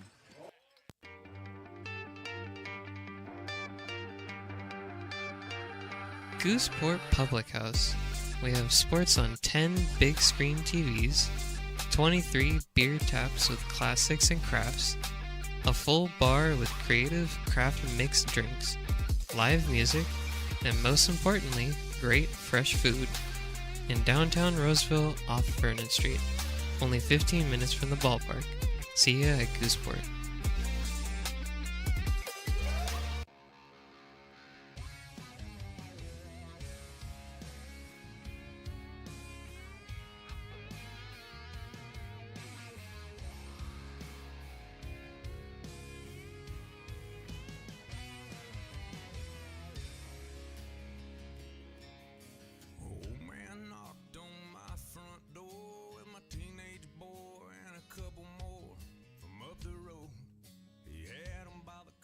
Hi, Bill Evans, President of the Placer County Association of Realtors. We're in our store, our conference facilities, an amazing team that helps keep together an amazing organization. And we thank them all. This organization can't do what it does and can't run the way it runs without the help of so many members volunteering their time. The success of the Placer County Association of Realtors is largely dependent on our active volunteer members to help our organization and industry. The work of our committees greatly impacts our ability to champion efforts across the board and giving back to the Placer County community wherever we can. Like all service organizations, I wanted to serve. And getting involved with the affiliate committee was the perfect way to do that. I love being able to serve my community with my business friends and other leaders and give back to those who are in need. The thing I love about the PCAR committees is they all work toward the same goal of bringing the community together to support those in need in our surrounding area. I instantly came to the meeting and had a wonderful time, felt like I was a part of something bigger, and it was just the start of my leadership journey.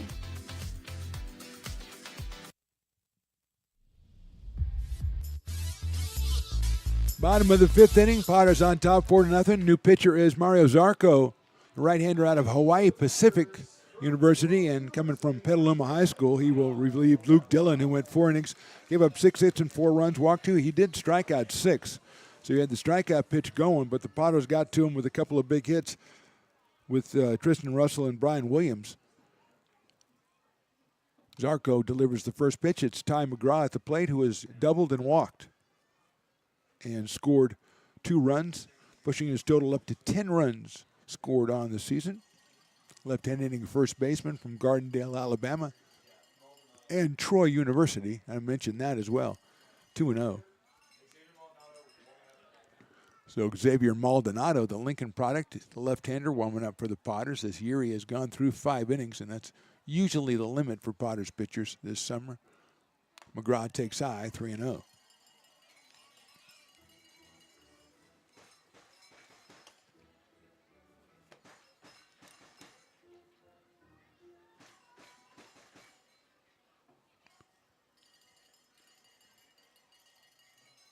And ball 4. So McGraw's on for the 3rd time in a row with a double and now 2 walks, and it'll bring up Tristan Russell.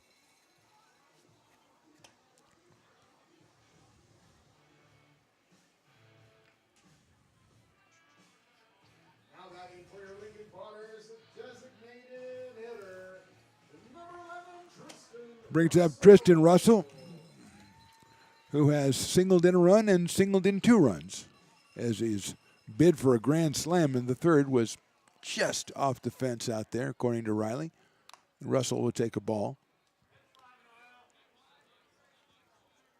Now, Riley, did you come up with you can't ignore a grand slam, or did you take that from somebody else? That's yours. Okay, good. And that is ball 2. Mario Zarco from Hawaii Pacific.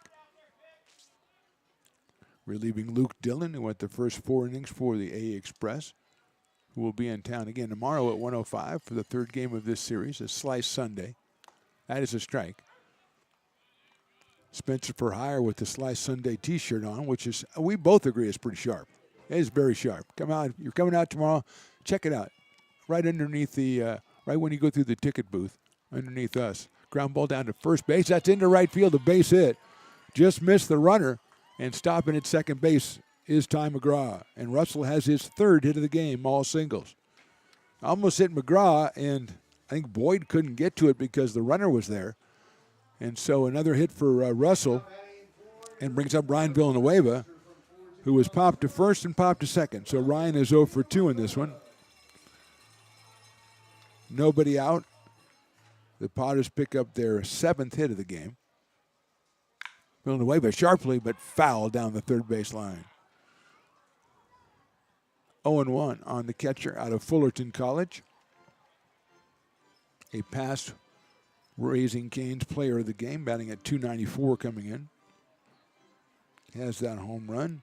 Russell has 2 home runs. Brett Griffiths has a home run this season for the Potters. Still got to get Brett come up and sign his post-it. Villanueva takes call, strike 2.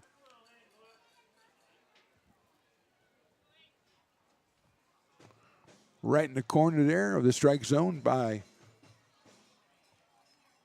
Mario Zarco.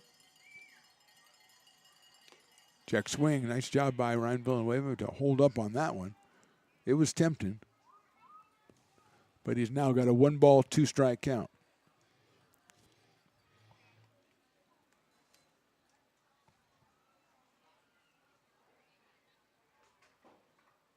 Villanueva takes call, strike 3. 7th strikeout for the Express pitchers today. And with 1 out, brings up Jason Hansen, who has struck out and got an RBI single back in the 3rd inning. He tomahawked one into right center and scored Ty McGraw. Jason out of Roseville, California, picked up that RBI, his 3rd of the season, and he will take outside on the corner for a strike.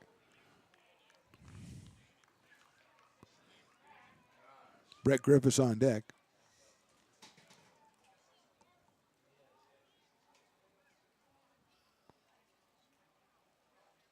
That went a little bit too far outside, so it evens the count up at 1-1. Potters will be off on Monday after the game tomorrow. Then Tuesday, the Pleasanton Jacks come into town. Tuesday is a nice day to come out to the ballpark. Line drive into left field, a base hit. Bobbled out there and left by Bryson, but he comes up in time and returns it to the infield. McGraw had stopped at 3rd. He had to wait and see if it would get by Coyote. But Jason Hansen gets his 2nd hit of the day, loads the bases, and brings up Brett Griffiths. I don't know if it's any pressure on them, Riley, really, to know that when they get up with the bases loaded, if they hit a grand slam, they're player of the game automatically, according to your rules. Griffiths takes the ball, 1-0. I mean, I don't know. I'm not in the dugout. I don't know what the scuttlebutt is down there. Yeah, there you go. Good call. That one is on the inside corner for a strike, 1-1. At 3rd, Ty McGraw. At 2nd, Tristan Russell. At 1st, Jason Hansen. Potters already lead at 4-0. Griffiths hits it sharply at second base. It's off the second baseman into short right field. 1 run will score. Here comes another. The throw will go to 3rd. The tag is applied, and they missed him, so he is safe at 3rd base. So scoring is McGraw. Also scoring is Tristan Russell. Hansen makes it to 3rd. Griffiths ends up at 1st. It's an error on the second baseman, but it is an RBI for Brett Griffiths. The Potters scored 2. First error of the game for the Express, and it's now 6-0. It was a sharply hit ball. You'd think double play, but you can't anticipate that. So Griffiths will get a run batted in, but it is an error on the second baseman. And a pop-up off the bat of Ty Russell. Tyler has struck out twice today. He has Jason Hansen at third. He has Brett Griffiths over at first.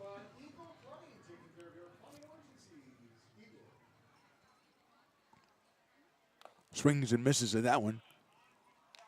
Goes upstairs and tries to catch up with it. 0-2 now.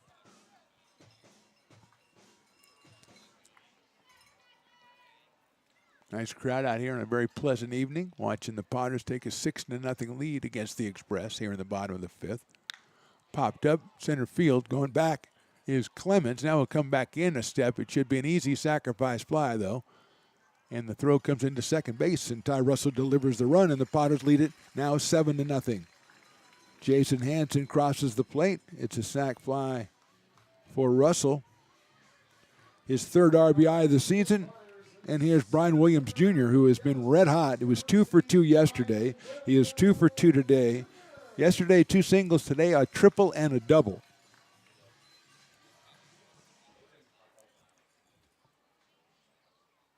Pops that one up down the right field line, out of play. He is making a serious bid to be the first ever back-to-back Raising Cane's player of the game. I'm just saying. I'm not trying to put any pressure on the guy. Seemed like a great kid. Met him last night in player of the game interview and everything. That's a strike to throw to second base and not in time. Griffith steals second base, but it is 0-2 now on Brian Williams Jr. Really looking forward as Brian to getting back to Dallas Baptist University and putting to play what he has learned. Zarco with the 0-2. Outside. Nice block behind the plate by Cam Duran. Keeping Griffiths at second base.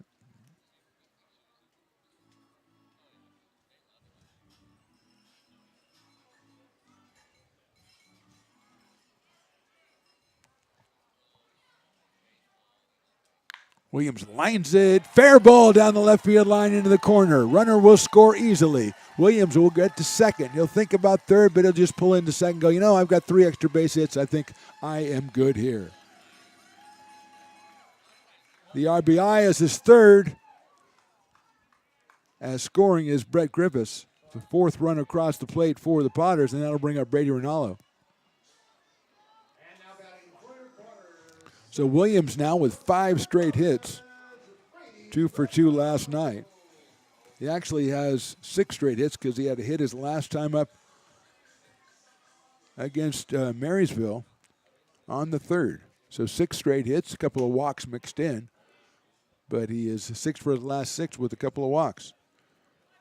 And he is now at second base with Rinaldo at the plate, the 8th batter to bat for the Potters here in the inning. Lifted down the right field line for Rinaldo, but it is out of play. Expecting to see Xavier Maldonado for the Potters in the top of the 6th.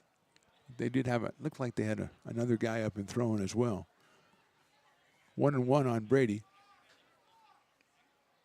Takes it, and it's outside and it's low, so it's 2-1. Ethan Liao to follow. He would be the number 9 batter, the 9th batter of the inning.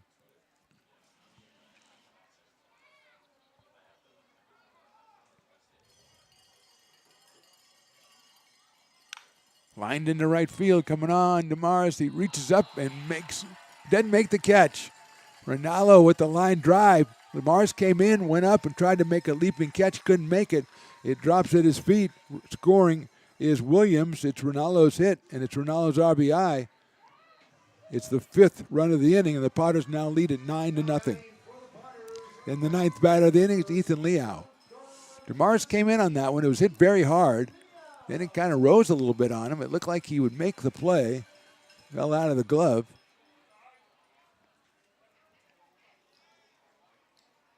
And here's Ethan. He lines it to right field. That's going to be a tough play. That's a fair ball. Rinaldo's rounding third. The throw's going to come into second. Ethan is safe there. The throw will not be made at home. It's an RBI double for Liao. The Potters have batted around and then now lead at 10-0.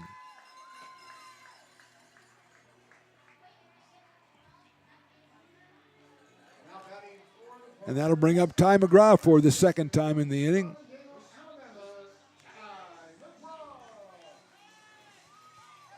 out of sleepy little Gardendale, Alabama, in north central Alabama. McGraw hits it high in the air to center field. Clemens moving over to left center, still moving over, and he will make the catch. So big inning for the Potters in the fifth. They score a half dozen. We go to the sixth. They lead it 10-0. Hi, Bill Evans, President of the Placer County Association of Realtors. We're in the store, our conference facilities, an amazing team that helps keep together an amazing organization. And we thank them all. This organization can't do what it does and can't run the way it runs without the help of so many members volunteering their time. The success of the Placer County Association of Realtors is largely dependent on our active volunteer members to help our organization and industry. The work of our committees greatly impacts our ability to champion efforts across the board and giving back to the Placer County community wherever we can. Like all service organizations, I wanted to serve. And getting involved with the affiliate committee was the perfect way to do that. I love being able to serve my community with my business friends and other leaders and give back to those who are in need. The thing I love about the PCAR committees is they all work toward the same goal of bringing the community together to support those in need in our surrounding area. I instantly came to the meeting and had a wonderful time, felt like I was a part of something bigger, and it was just the start of my leadership journey. Astro Air Design Incorporated, where you feel the difference.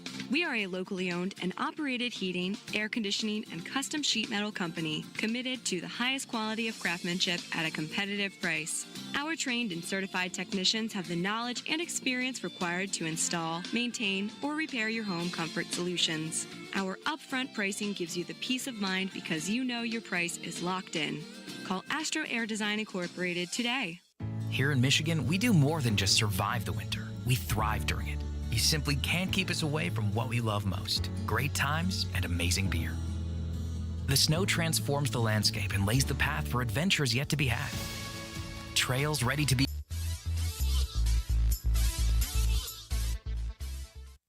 Top of inning number 6, Xavier Maldonado comes on for the Potters. He will face Cam Duran, the first batter for the Express, the catcher. Maldonado's 4th appearance of the season. The left-hander delivers outside. 3 innings pitched, 3 hits, 1 run. He has struck out 2 and walked 1. ERA of 3, no saves for the left-hander.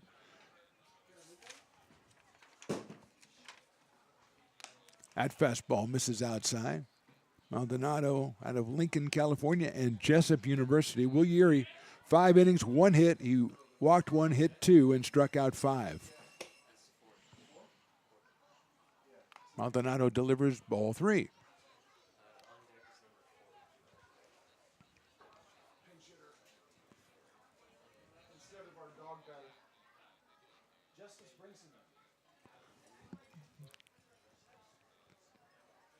That is a strike, 3-1. Looks like Justice Brinson is on deck to bat, maybe for Tyler Nordyke, who is the scheduled next hitter, the leadoff man.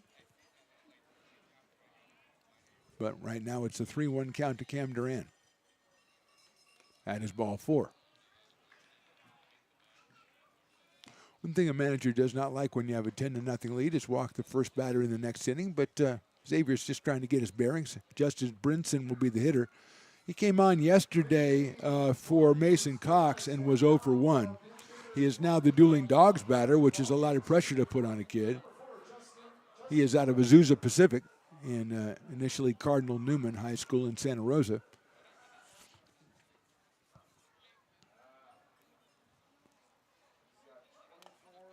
That is too high for a ball.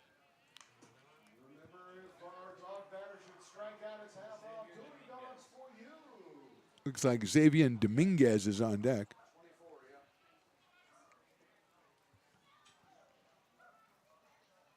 That's in there for a strike from Xavier Maldonado. 1 ball and 1 strike on Brinson. Brinson also a catcher, so we'll see. Maybe he's also an infielder, listed as just a catcher.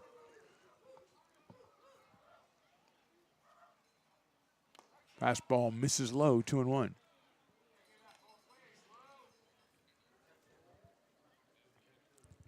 2 balls, 1 strike.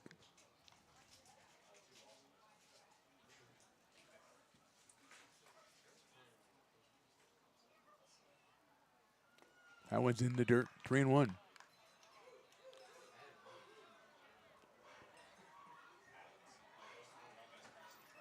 Potters immediately get activity going in the bullpen. Duran at first base, very short lead for Duran. That is in there for a call strike, 3-2. Brinson might have swung, might not have swung. It's hard to tell, but it's 3-2. And a big old dog starting to bark at him now, trying to scare him a little bit. I approve of that tactic.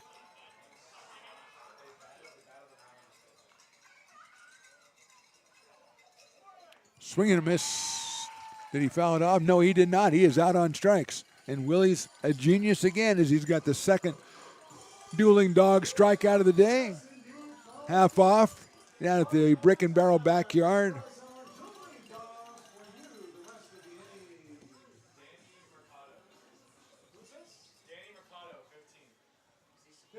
So it's number 15, Will Tokar.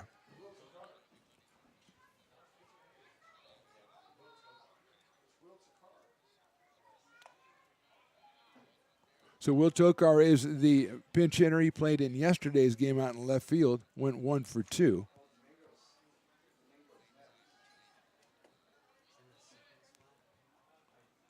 So Chiatti is out. He was 0 for 2. Swing and a miss. 1-1. Looks like Xavier Dominguez is on deck to bat next. He is from Santa Rosa Junior College as well. So there we go. A couple of pinch hitters here. That's in the dirt. With 1 out and 1 on. 2 balls and 1 strike on Will Tokar.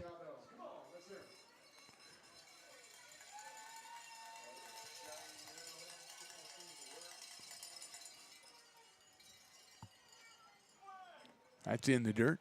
3-1.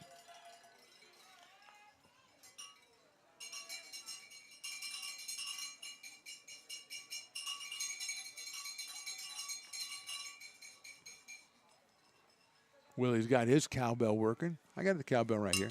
Didn't even take it out of the packaging because it's valuable. That is ball 4.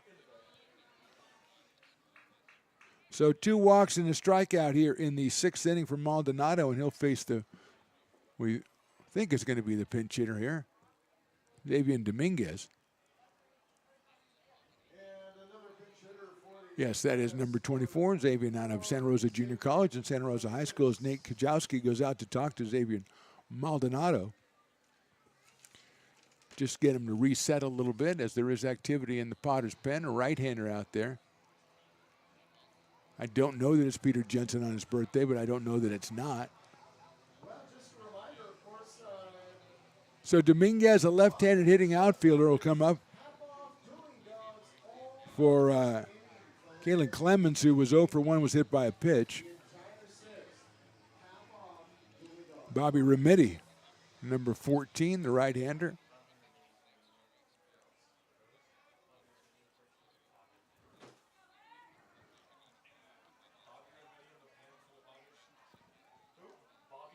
There's a fastball inside for a ball. 1-0.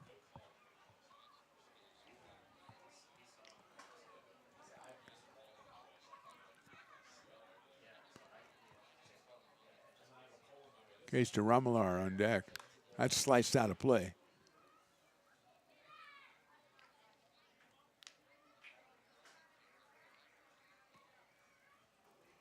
So it's 1-1 on Dominguez. At second, it's Duran. At first is Tokar.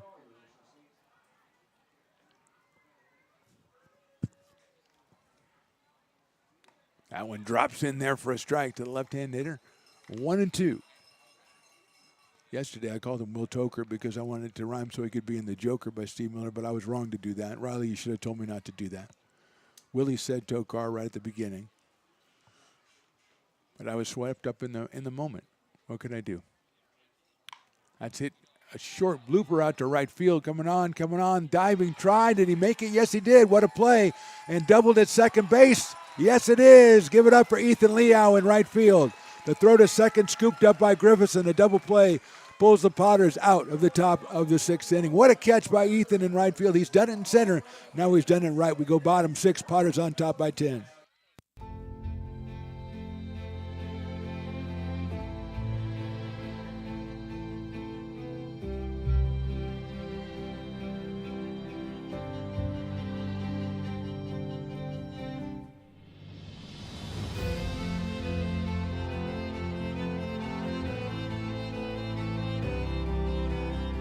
Situated on the corner of Lincoln Boulevard and 5th Street, this iconic building has been the home to several hotels over the decades, the most famous and longest running of which was the Lincoln Inn.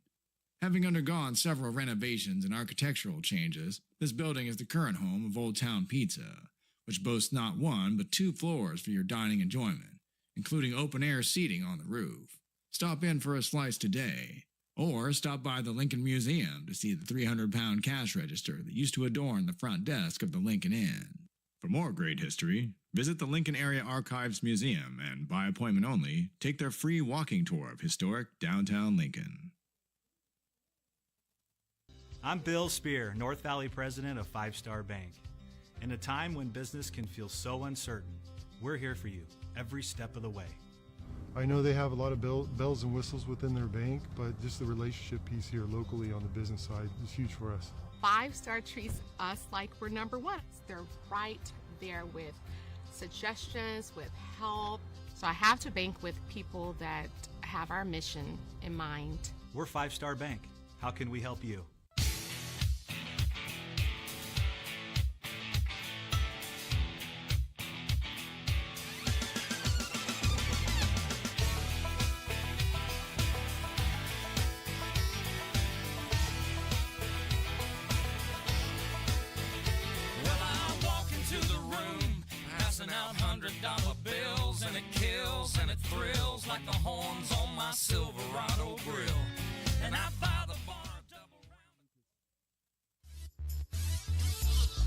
Bottom of inning number 6, Potters lead at 10-0. Chris Riddell is the new pitcher for the AE Express, and behind the plate, Justin Lucas out of Sonoma State. Chris Riddell from Westmont College. And we have a lot of substitutions on the field. We'll relay them to you as we see them. Riley, if you could just check the numbers of all the infielders, and we'll figure out who's in and who's out, as we had a plethora of pinch hitters in that top of the 6th inning, which was ended by a brilliant play by Ethan Liao, and then a nice scoop at second for Brett Griffiths to finish off the double play, and here's Tristan Russell. Line drive into center field, coming on and making the play is the center fielder. We think that is Xavier Dominguez out in center field. But we will check that. Russell has been 3 for 3. Now he is 3 for 4. And Villanueva will be the hitter.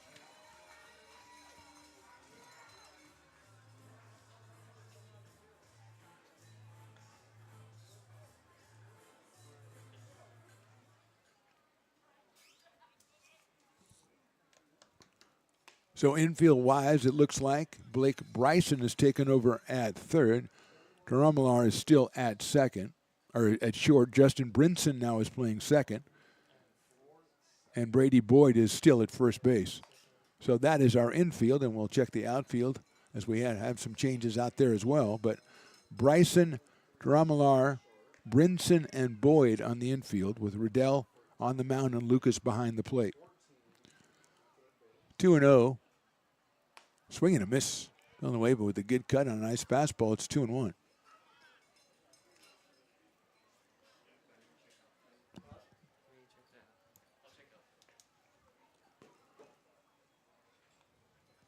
Two-one pitch. Villanueva takes a strike on the outside corner, 2-2. Jason Hansen on deck. A pair of singles for the Roseville product tonight. He is 2 for 3. Has scored a run, has driven one in.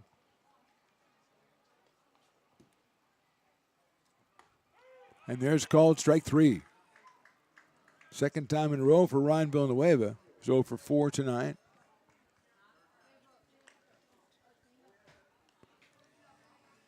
Outfield-wise, Will Toker is now in left field. In center field is Xavier Dominguez.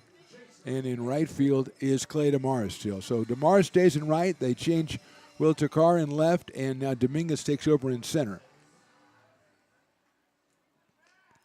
Good job by Riley, the engineer, getting all that information for us. Nice breaking ball in there for a strike on Hansen. 2 outs here in the 6th.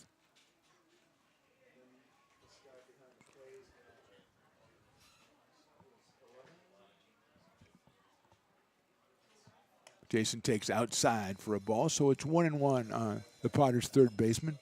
133 coming into the game, but he struck out in the second, then an RBI single in the third, and another single in the fifth, and he scored in that 6-run fifth inning. Takes the strike, 1-2. Chris Riddell, the third pitcher. Dillon started, then Zarco went 1 inning, and now Riddell. Dillon went the first 4 innings. That's Luke Dillon. Outside for a ball, 2-2. Brett Griffiths on deck if he should be needed in this bottom of the 6th inning.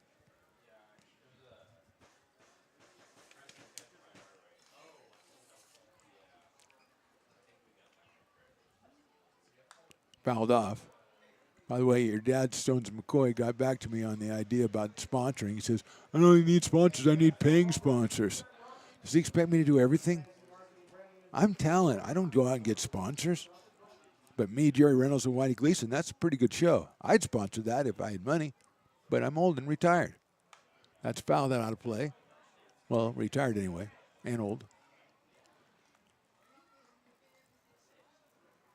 2-2 on Jason Hansen. Potters with 1 in the first, 3 in the third, and then erupted for 6 in the 5th.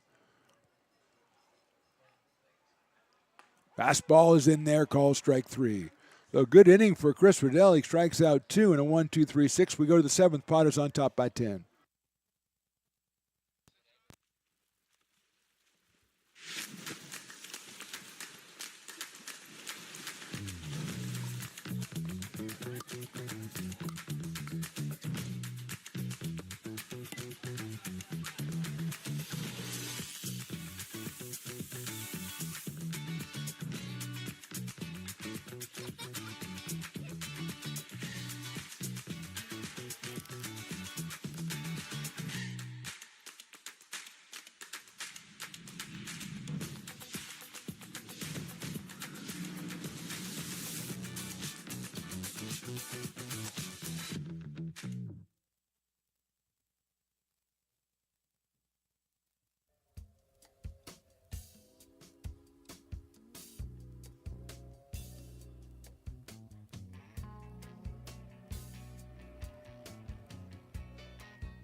This job is the Esplanade at Turkey Creek phases 4 and 5. Our scope of work for this project is full scope, so we've got all the underground, all the joint trench, and all the topside included with it. We're putting in sewer pipe, manholes. We're not doing services yet. We go through and do all the main line, and then we come back and do all the services after that. I would say this project right here, the one we're working on, is probably about a 2-month project. It's very costly to the developer, so beating the schedule is very important, more important than most projects. It's got a lot of groundwater, so we've got an extensive groundwater pump system in place. It's just cool to be a part of the built environment and know that for the next 100 years that people are going to use and enjoy what we've created here today.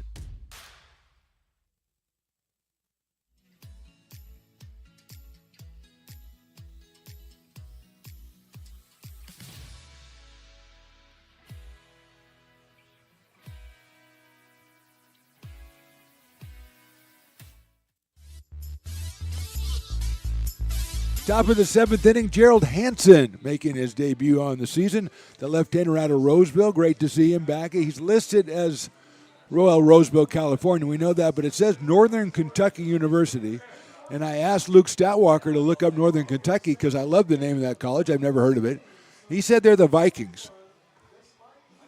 Who is sitting in Northern Kentucky going, you know what, I think we ought to be them, they're Vikings? No, that's not right. Although he said, was it Victor E. Viking is the guy? That's not bad. If Victor's a good-looking guy, I might change my mind. First batter will be Kez Duramalar. And he'll take a strike. 89 from Gerald Hansen. J.T. Summers, Brady Boyd, the next two hitters for the AE Express. We are in the top of inning number 7 on a perfect night out here at McBean Stadium. And Drumlar swings and misses 0-2. Do we have a picture of Victor Viking? Because, I mean, it's all going to hinge on whether he, and Victor's a weird name for a Viking, by the way. Like Leif Erikson is a Viking. No. Is that somebody lose a bet? Did he lose your fantasy league and you had to dress up as a guy? Put that on all the socials. Fouled back. I don't know what that means, but I just always wanted to say it. Victor Viking is not intimidating. No. Somebody invented him at a frat party, and they dressed him up, and they sent him out there, and they go, let's make him our mascot for our whole school. That's in the dirt for a ball, 1-2. Now, you weren't in a frat, were you, at college?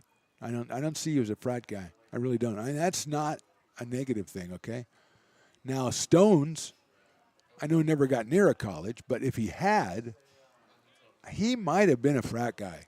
You think he would have been? Yeah, he would have been the sergeant at arms at some frat or something.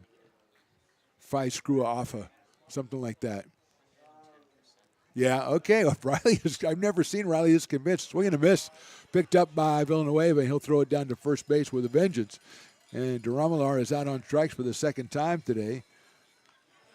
Potter's pitchers now with 7 strikeouts. Maldonado went 1 inning, gave up 2 walks, no hits, and a strikeout. Now we have a new hitter. It's Ben Menard. So Ben Menard will be batting for Summers here in the 7th inning.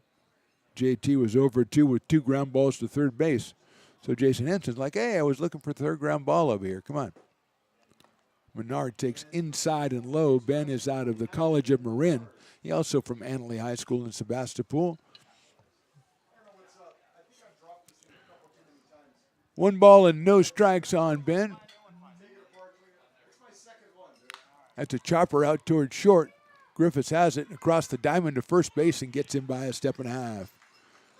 Solid play at short by Brett Griffiths for the second out here in the 7th, and that'll bring up, Brady Boyd, number 21. So Brady is at the plate. The first baseman out of Westmont College has struck out and grounded to short. He was 1 for 3 in yesterday's game. The Express compiled 7 hits in that one. They have 1 hit so far in this game. It was a single in the 5th inning by Clay DeMars. Fastball, strike 1. Hanson looking sharp, probably representing those Vikings from northern Kentucky and their patron saint Victor. Riley, you got to get a look at that guy. Swing and a miss. Did you see him? You see what my problem was with him? Yeah. 0-2 on Brady Boyd. Will Urey started, went 5 innings. Then Xavier Maldonado went 1, and now it's Gerald Hansen. And that is called strike 3. Big inning with 2 strikeouts. Can I make Gerald the player of the game so I can ask him about the mascot? Probably not. That probably would be unethical. We'll go to the bottom of the 7th. Potter fans doing some big stretching. They lead 10-0. If you're in need of a seasoned DUI attorney, contact the law office of Samuel D. Burns Incorporated. We are familiar with the laws surrounding your case, and we will work diligently to minimize the negative impact following a DUI charge. With a proven track record, Sam Burns works on your behalf to provide a positive outcome. He's been able to save his clients' driver's licenses and negotiate more favorable terms. Visit our website.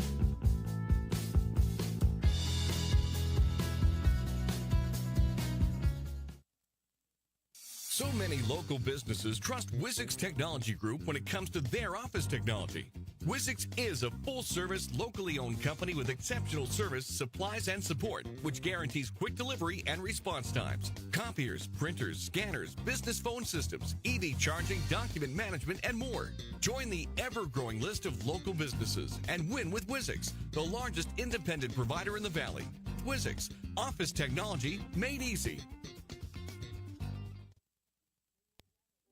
Lincoln provides all the charm of a small town, yet still provides access to excellent local medical care. At Lincoln Urgent Care, you can find expert services and a compassionate staff available 7 days a week. Our friendly front desk staff will welcome you when you come into our brand new facility. Your wait time will be minimal at our walk-in clinic, unlike the emergency room. From broken bones and lacerations to allergies, flu shots, and illnesses. Don't be cutting off Lincoln Urgent Care right there, Riley. Those are important people. They might have to take care of me. Here's Brett Griffiths, the first hitter, against Chris Riddell, who came on in the 6th and struck out 2 Potters in a 1-2-3 inning. Brett has grounded to second, popped out, and then reached on an error. He did get an RBI, scored a run back in the 5th inning. Takes ball 1 off speed from Chris Riddell, the right-hander out of Westmont College. And he got there from Bellarmine College, according to my information. One hopper out to shortstop, to Romillar across the diamond, and he gets him by a step at first base. Seemed a little bit harder hit initially than it turned out to be, and Romillar handles it at short for the first out, and Ty Russell will be our hitter.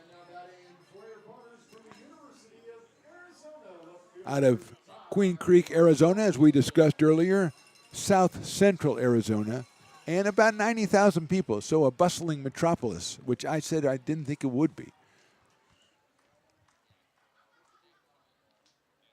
Brian Williams on deck. Inside fastball, 1-0. Williams working on a 7 hits, 7 for 7 in his last 7, with a pair of walks sprinkled in, spanning 3 games, so a big at bat for Brian here in the 7th. Nice breaking pitch in there for a strike. 1-1 to Ty Russell, who has struck out and hit a sacrifice fly. Picked up his 3rd RBI of the season back in the 5th inning. Fouls that one back to the screen. So it's 1-2.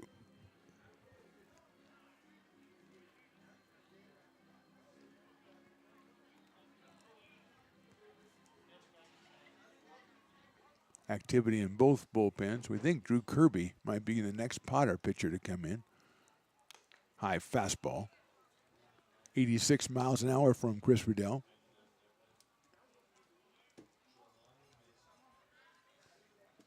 Jelani Mason, the left-hander, warming up for the Express.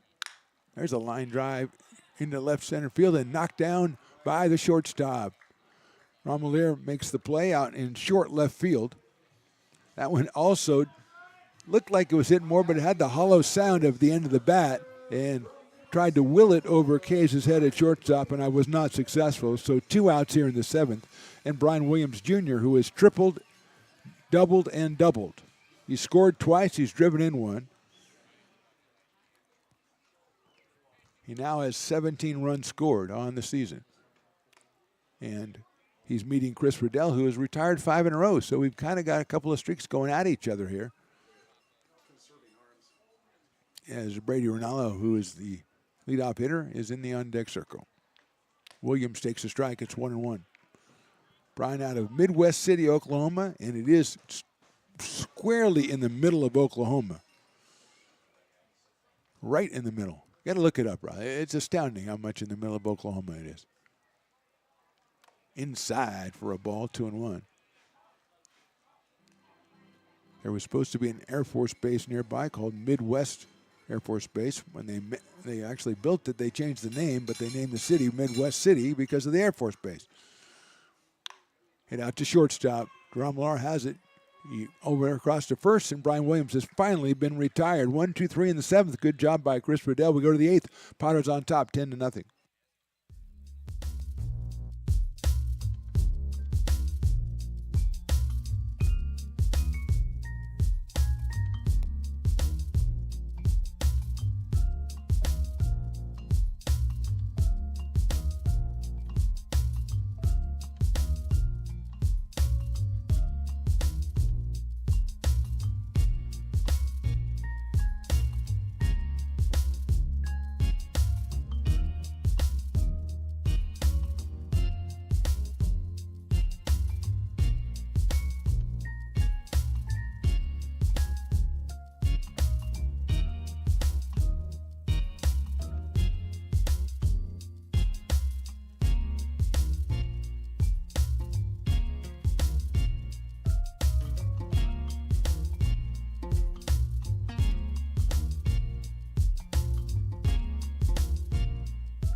Top of inning number 8, Potters on top 10-0. It's Drew Kirby, the new pitcher, the right-hander out of Cookeville, Tennessee. Oh, I've got to look that one up. Well, I said I'd do the pitchers next time.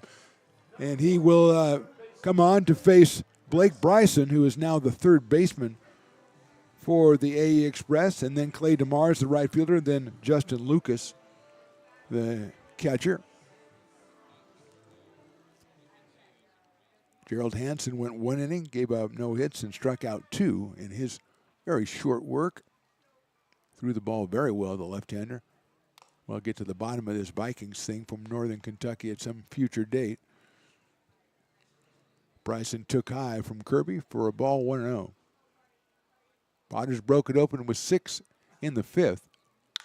That's hit high up in the air to right center field. Liao calling for it, and Ethan will make the play for the first out.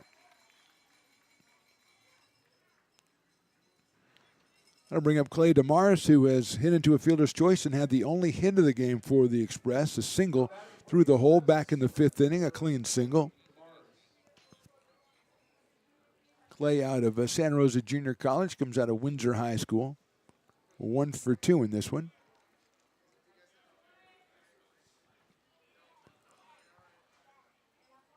Kirby delivers, and it's grounded down to Hansen at third. Jason across the diamond. And it gets away at first base. It's a throwing error by Hansen, and going to second is DeMars. It's run down by Villanueva all the way down the line. First error for the Potters, and ending up at second base is DeMars. And with 1 out, that'll bring up Justin Lucas, who came on for Cam Duran back in the 6th inning. He had 1 at bat. He has walked. So Lucas is up here out of Sonoma State University, comes to us from Ukiah High School. They used to be the Wildcats back in the day.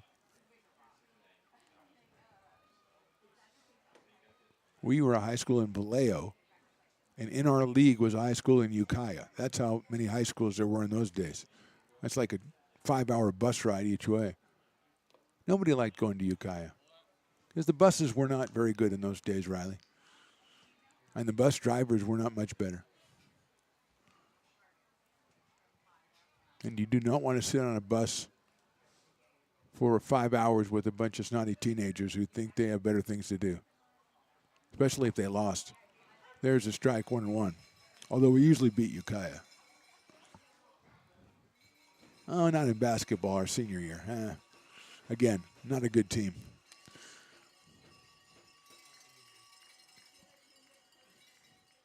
So Lucas with a 1-ball, 1-strike count here. 1 out in the 8th inning.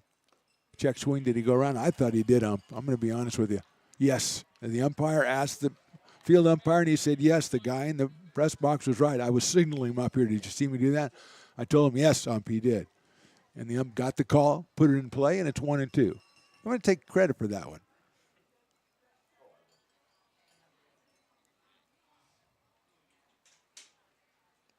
Swing and a miss. Look out, there goes the bat. And that's our second longest throw of the season as Lucas strikes out. And that will bring up Justin Brinson. Drew Kirby at 6'6" and 200 pounds out of Cookeville, Tennessee. Brinson came on for Nordyke and struck out in the 6th inning, so he is 0 for 1. He would be the Dueling Dogs batter, but Dueling no beer after the 7th inning. Sorry. It's the 8th inning. We can't do anything about that. At home you can if you want to stay with it. If you're playing the home game, Willie, you can stick with it and go ahead and have your Dueling Dog batter after the 7th inning. But just don't drive anywhere. At home, what I'm saying. Yeah, if you play the home version of our game, then yes. Yes, just go to the fridge and treat yourself to 50% off your Dueling Dogs. In case of a strikeout, that is. Because right now it's 2 balls and no strikes on Brinson, who is playing second base. He is out of Azusa Pacific College and Cardinal Newman High School in Santa Rosa. Will Tokar should be the on-deck hitter. You never know these days. Kirby delivers a fastball, but he delivers it high and outside, so it's 3-0. Potters pitchers have walked 5 batters tonight. Well, actually, they've walked 3. They've hit 2.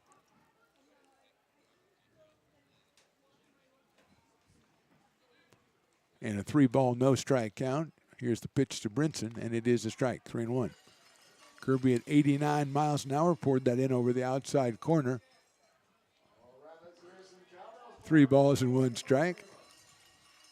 Good cowbell representation out of the crowd here in the 8th inning. And there goes Riley, says, I'm going to jump on that. And that's high, ball 4. So 2 on after the walk to Brinson, and Will Tokar will be the hitter. Will walked his first time up back in the 6th inning. Coming on for Dante Chiotti. He was, I think Will had a hit last night. Yeah, he was 1 for 2 before being replaced by Justin Lucas in left field.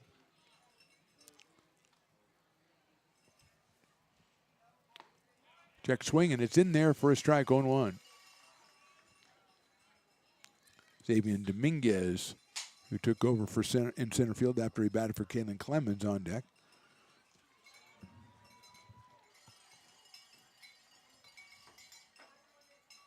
That's a breaking ball, and that's a strike, 0-2. See, Riley, you shouldn't have taken your cowbell out of the packaging because it really decreases the value. You see, mine's pristine. That's pristine condition right there. 0-2 coming up. And it is, well, everybody leaves the field. It should be a strike, but it isn't. 1-2. It was outside according to all my information, but it did have a little momentum. Everybody was anticipating strike 3 call. Nobody got it, so we're still out in the field. Tokar knew it all along. Will was fine. That one is called strike 3, so delayed the inevitable by a single pitch. 2 strikeouts for Kirby in the 8th. We go to the bottom of the 8th inning. Potters 10, Express nothing. American River College is a top-tier community college sports program that provides student athletes with the opportunity to thrive both athletically and academically. ARC Athletics is currently ranked 5th in the state and 2nd in Northern California. With over 19 sports programs, our athletes compete with the region's best athletes. Our diverse and dedicated coaching staff helps athletes develop the skills necessary to compete at the next level. Start your community college athletics journey with us. American River College, Sacramento's best athletic program. Go Beavers.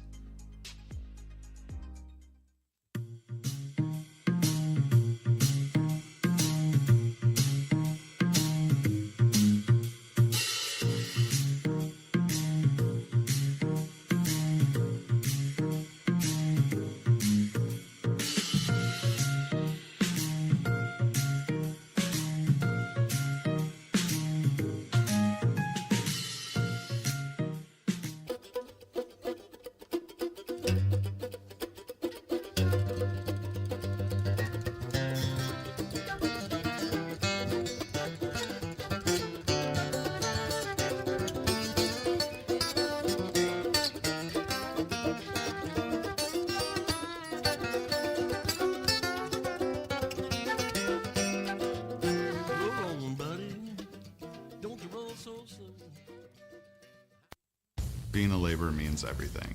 It was. Bottom of the 8th inning, Chris Riddell is back out on the mound for the AE Express. He has been good. He came on in the 6th inning and has retired all 6 batters he's faced out of Westmont College. He will take on the top of the order, Brady Rinaldo, and he watches the first pitch down low for a ball. Then Ethan Liao and Ty McGraw.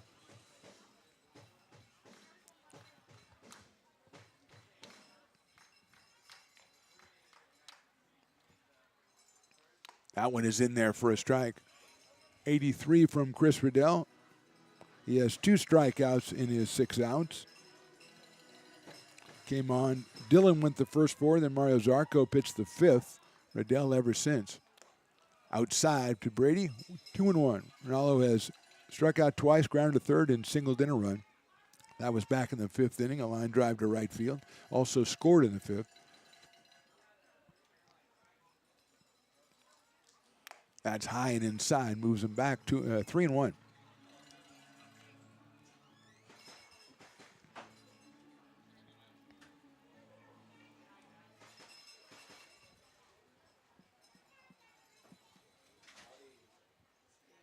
That's ball 4. So Ronaldo reaches base for the second time in a row. This time via the base on balls. First batter to reach base against Chris Riddell, and it'll bring up Ethan Liao, who has flied to right, walked, struck out, and doubled in a run. He's also made a brilliant catch in right field that led to a double play back in the 6th inning. He is out of Dublin, California, and Gardner-Webb University. And he has the Money for Nothing as his walk-up song, so good call. He takes a breaking ball, and he takes a strike 0-1. Tomorrow, 105, same two teams.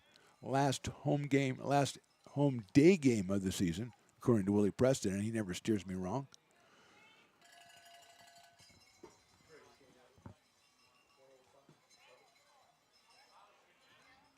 Military Appreciation Day and Slice Sunday, and we're going to take a look for those T-shirts that Spencer for Hire has. He's going to do a little poking around in the dirt. Justin Lucas behind the plate, blocks that one, and it's 1-1 now on Ethan Liao.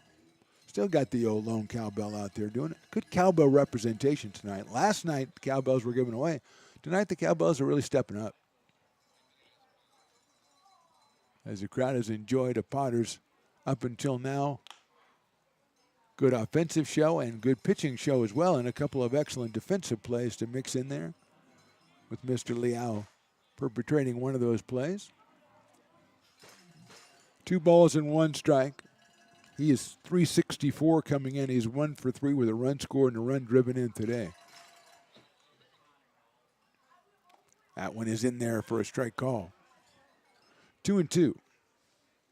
So his RBI is his 5th. His run scored is his 9th. He's played center, which he made a brilliant catch last night. He played right, and he's played some left. I don't think Ethan's been on the infield yet, but I wouldn't put it past him.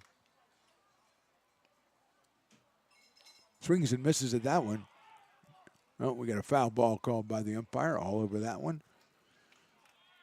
And so we'll do it again at 2 balls and 2 strikes.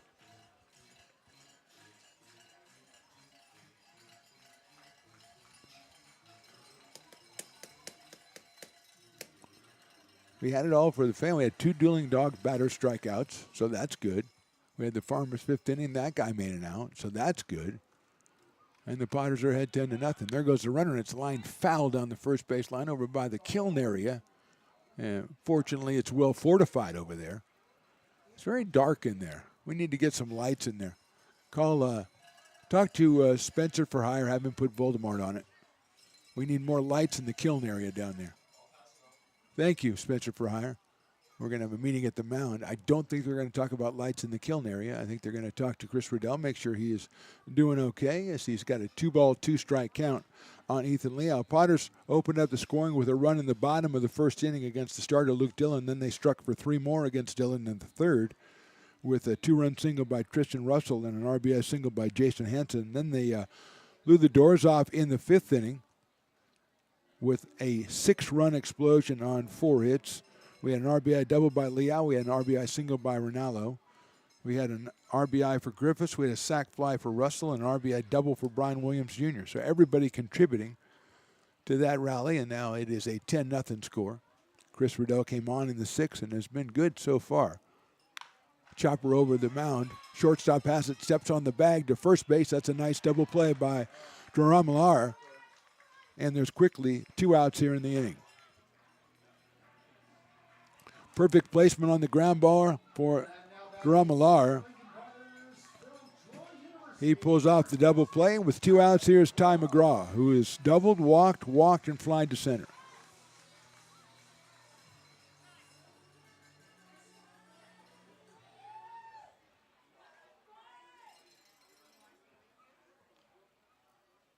McGraw takes the strike on 1. Out of Gardendale, Alabama. We found out today is in north central Alabama. Houses about 16,000. Might be a little bit more now. My information might have been a little dated. But we hope Mom Tracy is watching as Ty takes the ball outside. He came in at 414. He has scored 3 times today to push his total to 11 runs scored. I think that probably puts him 3rd on the team. Takes outside on the fastball by Riddell, who uses that double play so he can say 8 up, 8 down for his relief stint, which has been very impressive. Comes in and shuts the door on the Potters. There's a strike. 2-2. Potters piled up 10 hits in the first 5 innings and have not had one since. Against Riddell. 2-2 to McGraw. And it is just inside 3-2. Riddell tried to pull the old walk off the mound, but rarely works. It rarely works when you walk off prematurely. Full count to tie.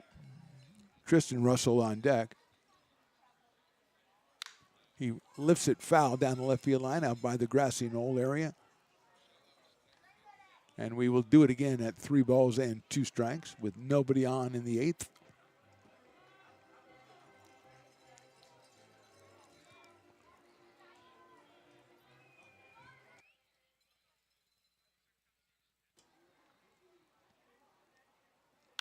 That's hit out in the left field and hit pretty well, going back.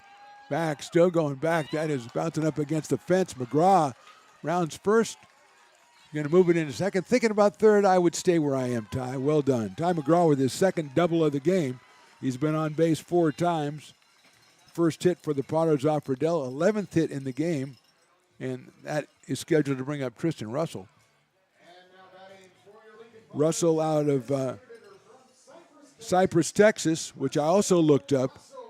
Tristan is singled, and flying to center. Cypress, Texas in southeast Texas. 200,000 people. Yes. Southeast Texas. Southeast, yeah. So it's bottom right, yeah. It's down there. It's down there on the bottom right. Texas is a big place, Riley. Came in at 400. He is 3 for 4 in this one. Pops that one out of play. He's picked up 3 runs batted in, making his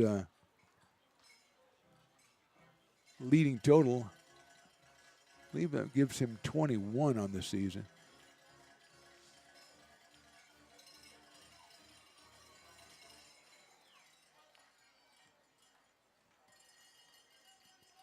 Oh, and 1. No, that gives him 20 on the season. Swings and misses at an off-speed pitch.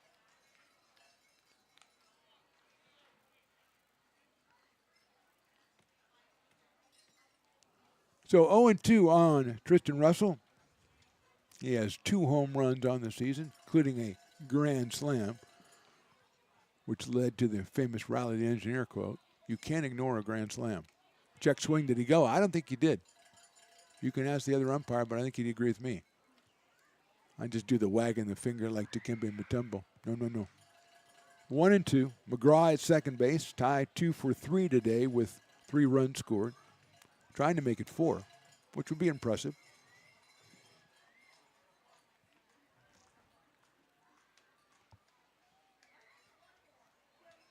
Russell lifts it out into left center field. That is going to be down for another base hit. McGraw will score, and here's Russell rounding first, heading into second. He'll motor in right there. Picks up another RBI, his 4th of the game, his 21st of the season. McGraw scores his 4th run of the game, and the Potters put a run up on the board here in the 8th to lead at 11-0. That was a perfect hit for Tristan in no man's land. Now we got a pinch hitter for the Potters, number 7, Brady Fern. Fern will bat for Ryan Villanueva and no doubt come in behind the plate for the Potters in the 9th. Villanueva 0 for 4 in his stint today, and here's Brady Fern. He comes to us, I believe, out of Citrus Heights, California. There you go. So there you go, Citrus Heights.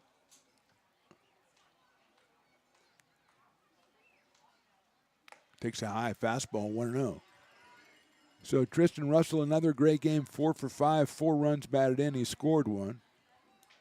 But I think Tristan, to be player of the game, he's going to have to hit a grand slam again. He's already been player of the game twice. He's going to have to hit a grand slam. Fern takes a ball, 2-0. No, he's already done it once, and we couldn't ignore it.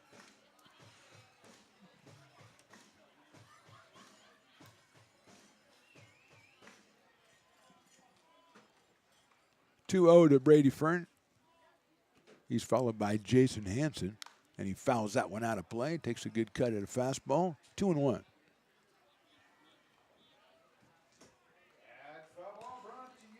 Nobody warming up for the Potters right now. We had Evan Williams out there earlier. We also had somebody else too, but the name escapes me, so why did I even bring it up? Good shrug, Riley. Thanks so much for your support. At least you wish me a happy birthday. I'll never forget that. Fern fouls that one off as well, 2-2.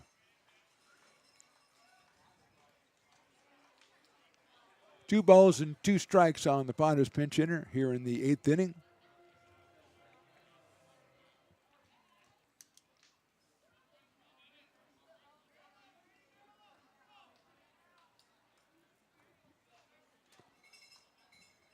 Here's a 2-2.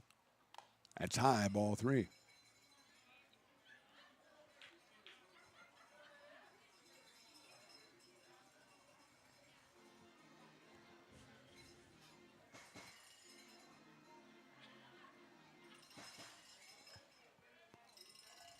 Three and 2 now to Brady Fern. Fouls it off. Staying tough out there. Ty McGraw now with 12 runs scored, as he is 2 for 3 today with a couple of walks.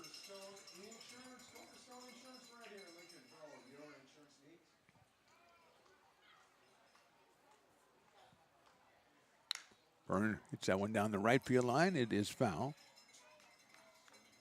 Out there where the parking lot Potters used to hang out, and he's hit enough foul balls that the umpire has to restock. Had to reload on that one.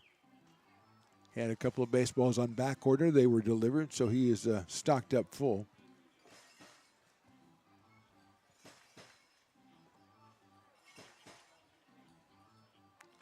So we'll do it 3 and 2 again. Breaking ball, call strike 3. Potters score once in the 8th. We go to the 9th. Potters 11, Express nothing. When it comes to your home's maintenance and repairs, Jeffers Resource Group has you covered.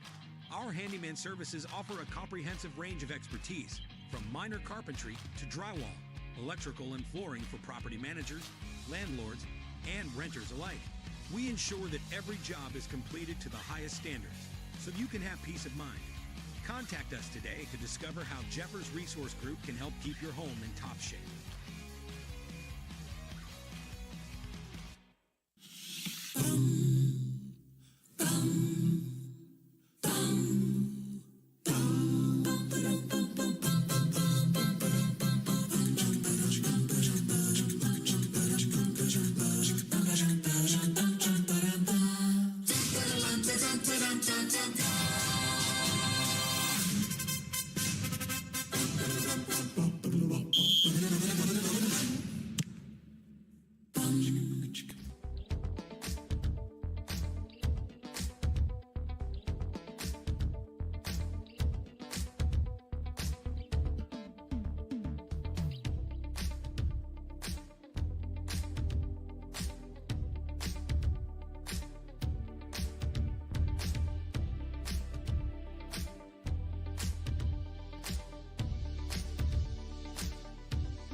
Top of the 9th inning, Xavier Dominguez will be the first hitter, and the Potters have brought out the heavy artillery.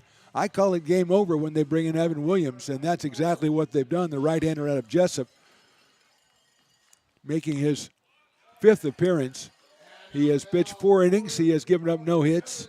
He has struck out 10. He has walked nobody. He has 3 saves. Not a save situation here, but he is 0-1 on Dominguez. Kays to Romular will be next. That one is down low, and then Ben Menard. So 3, 4, and 5 spots in the order, but 2 replacements out there.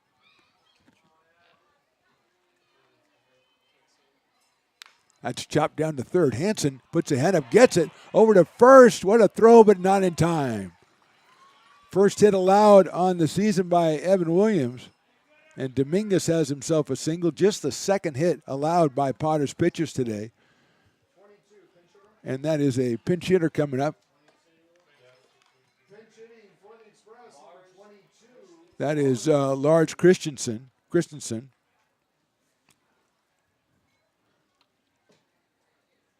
Christensen comes on for Durham Millar in the 9th inning. Kays was 0 for 3 today. And a ball 1. Christensen out of Santa Rosa Junior College, also from Henley High School.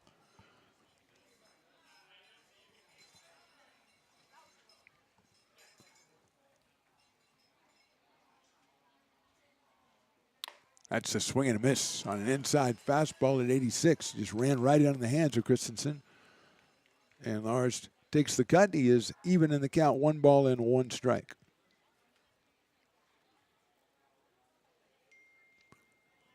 Will Yeri started. It was Maldonado. Check swing in there for a strike. Then Hansen, Kirby, and now Williams.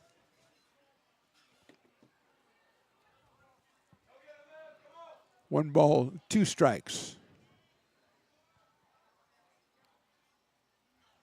Right down the middle, call strike 3.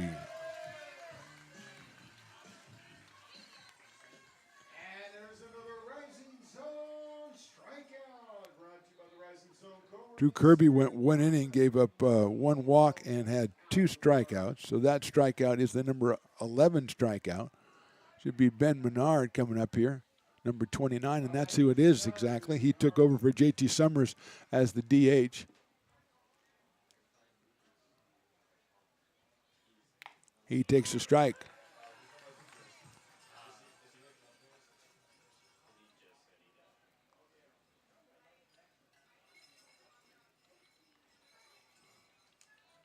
Oh, and 1 on Menard. That one hits the outside corner, 0-2. That's tough. If you're getting that call, that is tough because Williams has so much movement on the ball, and it gets out that outside corner. It's 0-2 on Menard. Brady Boyd scheduled next. Dominguez at first base with the single. Chopper back to the mound. Williams is going to go to first with it, and wisely so, and had to make the tag, did McGraw over at first base. Moving to second is Dominguez, but now we're 2 outs here in the top of the 9th inning, and Brady Boyd is our hitter. Boyd has struck out, grounded to third, and struck out. So 0 for 3, 1 for 3 yesterday.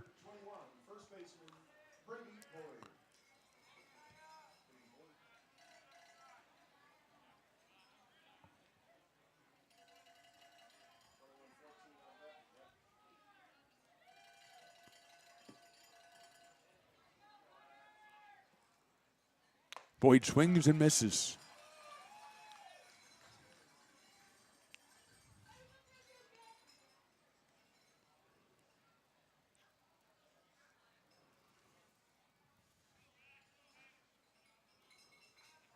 So Evan Williams trying to close it down. Line down the left field line. That is a base hit, fair ball, and that'll score a run.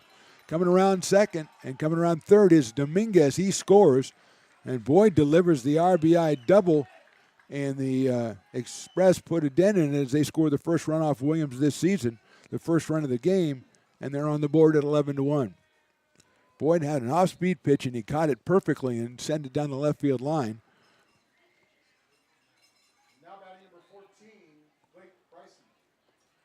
And so Dominguez gets the run scored, and Blake Bryson's the hitter, the left fielder. That runs in on him, and it's inside for a ball.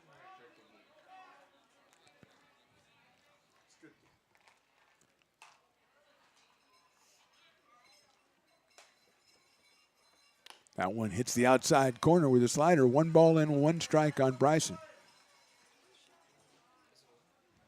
I think the first one was called the ball high and inside, I believe. That one is outside for a ball. 2 balls and 1 strike.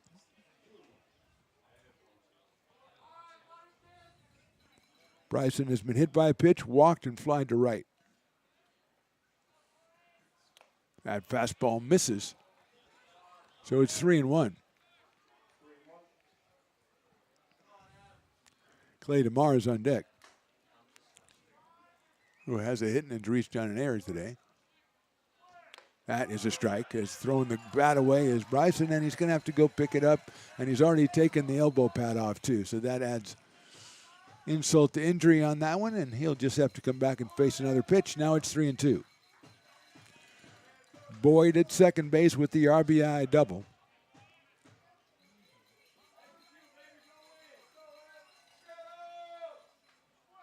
And that is ball 4.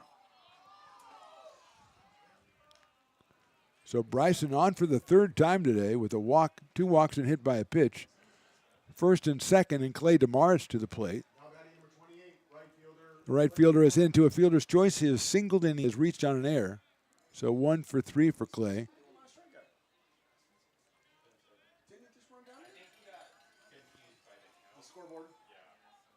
Swing and a bound to the catcher's glove. 0-1 on Clay DeMars. Justin Lucas would follow if DeMars keeps the 9th inning going.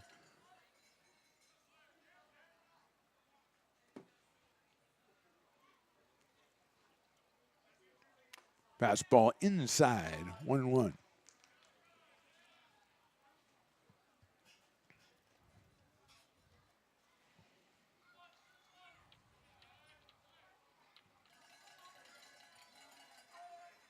That one gets away from the catcher, and everybody's going to move up. Pass ball charged as Boyd goes to third, and now Bryson is at second. I think that's Brady Fern behind the plate.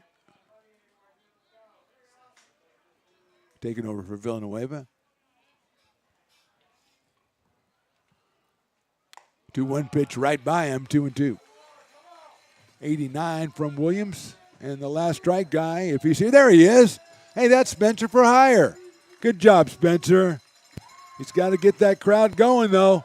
He's got to get them hyped.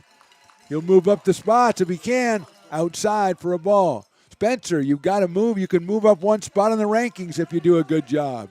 You got to keep it up now. You can't let up. You can't let up. Don't stop. I'm Steve Perry. Don't stop. Thinking about tomorrow. Oh, no, that's the wrong song. Grounder down to third. Hanson on the hop. Jason across the diamond. That's your ball game. 1 run, 2 hits in the inning for the Express, but that's it. Williams closes it out. Our final score, the Potters 11, the Express 1. We're back with our postgame with our Raising Cane's player of the game, Will Urey, right after this on the Stones Broadcast Networks. Lincoln provides all the charm of a small town, yet still provides access to excellent local medical care.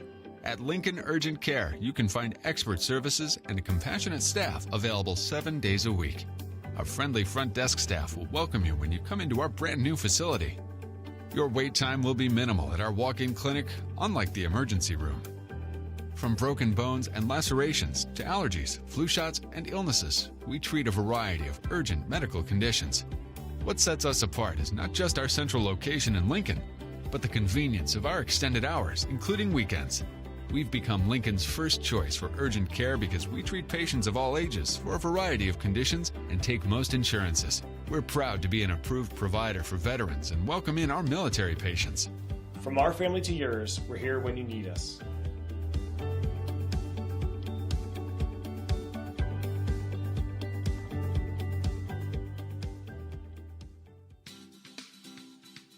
Astro Air Design Incorporated, where you feel the difference. We are a locally owned and operated heating, air conditioning, and custom sheet metal company committed to the highest quality of craftsmanship at a competitive price.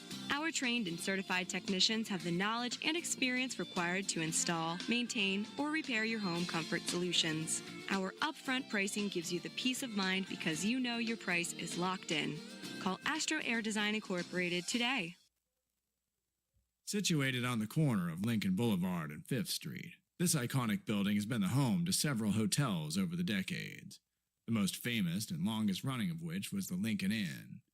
Having undergone several renovations and architectural changes, this building is the current home of Old Town Pizza, which boasts not one but 2 floors for your dining enjoyment, including open-air seating on the roof. Stop in for a slice today, or stop by the Lincoln Museum to see the 300-pound cash register that used to adorn the front desk of the Lincoln Inn. For more great history, visit the Lincoln Area Archives Museum and, by appointment only, take their free walking tour of historic downtown Lincoln. Being a laborer means everything. It was what took care of me when I was growing up. It's what takes care of me now. Because of President Biden and the money he's put into infrastructure, the need for our workforce to expand is out of this world.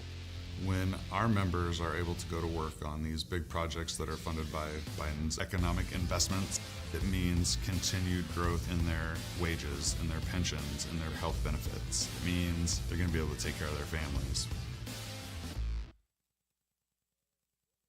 This job is Esplanade at Turkey Creek phases 4 and 5.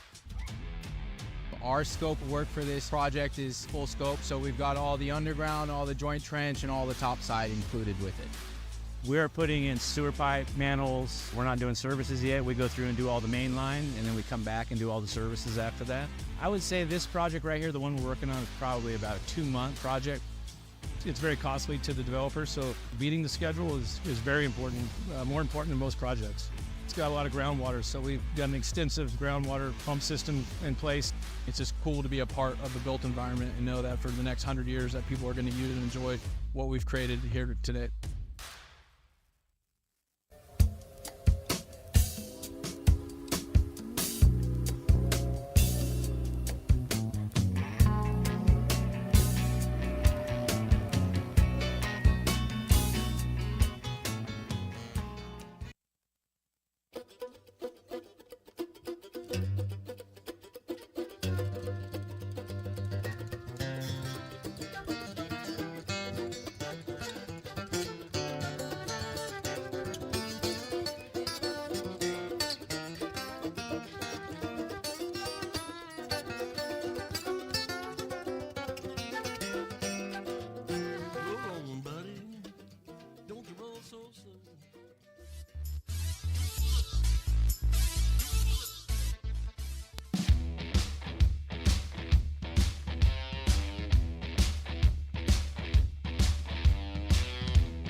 And now it's time for our Raising Cane's Player of the Game interview. Right here on Stone's Broadcast Networks. Welcome into the Potters post-game show after a big win, 11-1 over AE Express. Our Raising Cane's Player of the Game is Mr. Will Urey, who's sitting with me right now. Will, congratulations. Great game. Appreciate it. It was great to be out there. Well, first of all, this is totally off subject. I am obsessed with hometowns. Mansfield, Texas, is that correct? Mansfield, yes, sir. Okay, Mansfield. They didn't put the N in there. I'll talk to somebody about that. Where can we find that in Texas? It's right between kind of Fort Worth and Dallas on the south side. Okay, south side. Okay, I like to get that figured out. Now, did you have somebody out here with you, your mom or somebody watching the first part of the season? Yes, both my parents were out here. Okay, yes, sir. so are they watching at home? Do they know they can watch you when they're in Mansfield, Texas? Yes, sir. All my family was tuning in tonight, and I'm sure they went to bed by now. But, well, yeah, they don't want to see this. No way. Yeah, well, they can catch up with this. They can watch this later. Exactly. Okay, so now you're 3-0 on the season, and obviously the number's great. How do you feel that you're throwing? Are you happy with the way you're throwing the ball? Yeah, definitely happy with the way things are going, but definitely looking to improve. Had a couple free passes tonight. That's not something that I would like to continue, but definitely battled through a few things of adversity out there today, and would definitely like to keep it going for the guys. I would think that, and I was a pitcher one time, in Babe Ruth League, so I don't know much about it, but I think when you have a guy with 2 strikes and you hit him, I think that's the thing that makes me the most angry when I'm a pitcher. For sure, yeah. Looking to go kind of up under the hands there and kind of get them to swing over the top of it. But yeah, just kind of left a little arm side. Definitely something that I want back, but definitely would still try and execute that same pitch. Okay, well, you've been throwing the ball very well. Don't get me wrong. What was your when you came out here? What was your goal? What are you looking to do with your game out here with this summer? You're going 2,000 miles away from home, and we'll get to that in a minute. But what were your goals? For sure, yeah. Just with the goals, I just wanted to throw. Didn't get the opportunity to throw in any games during the spring. Okay. Took my redshirt year, and just wanted to get out here and pitch and get back on the mound and kind of find that love for the game that you find when you play. And I definitely found that out here with a good group of guys, and it's been an awesome experience out here with Lincoln. Yeah, I want to talk about that. One thing I've noticed over the years, Lincoln does this a lot. We get kids who are either redshirted or didn't play much their freshman years, and Brian Williams is the same way, and they come out here and they kind of find themselves and go back and have great seasons, obviously looking ahead to do that for you. Yes, sir. Yeah, it's been a great opportunity to just get some innings, and can't thank the staff enough for allowing me out here in Lincoln and the community for taking me in, and definitely a great crowd all the time out here, and something that I would love to continue the rest of the summer. Well, finally, how'd you get out here? How'd you come from Mansfield, Texas, in the southern part of Texas, and find your way to Lincoln? Yes, sir. Yeah, we drove all the way. Well, I know, but how did you get hooked up? I don't know. Well, I would love to hear about that. You can come back again and we'll talk about the road trip, but tell me how you learned about Lincoln and how you got hooked up. Oh, for sure. Yes. So assistant coach Tyler Malone was a grad assistant at DBU. Don't know his official title. I know he worked with the catchers for us, but I wanted to come out here in California and play, and he was like, I know the perfect spot for you. And I couldn't thank him enough for introducing me out here to Lincoln. Definitely not somewhere that I thought I would end up. Neither did I, my friend. Neither did I. Yes, sir. But yeah, unbelievable experience thus far, and I just can't wait to get back out there again Friday. Well, it's a great pleasure, man. Congratulations. Great game. We look forward to talking to you again and having a great season. Yes, sir. Hopefully I can tell you about that road trip pretty soon. Yeah, I want to hear about that. I really Yes, do. sir. Will Urey, he's our Raising Cane's Player of the Game. We're back with more post-game right after this on the Stones Broadcast Networks.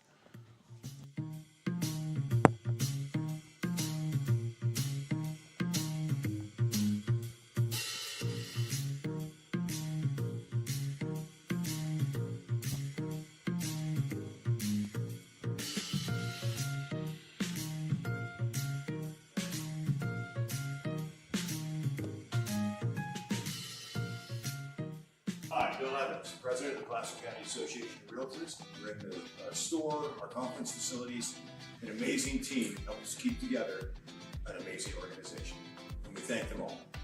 This organization can't do what it does and can't run the way it runs without the help of so many members volunteering their time.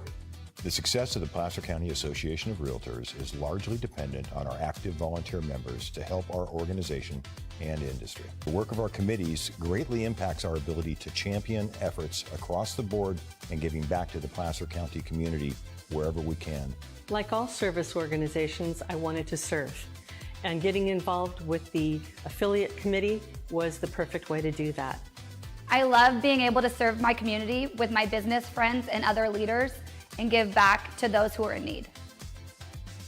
The thing I love about the PCAR committees is they all work toward the same goal of bringing the community together to support those in need in our surrounding area. I instantly came to the meeting and had a wonderful time, felt like I was a part of something bigger, and it was just the start of my leadership journey.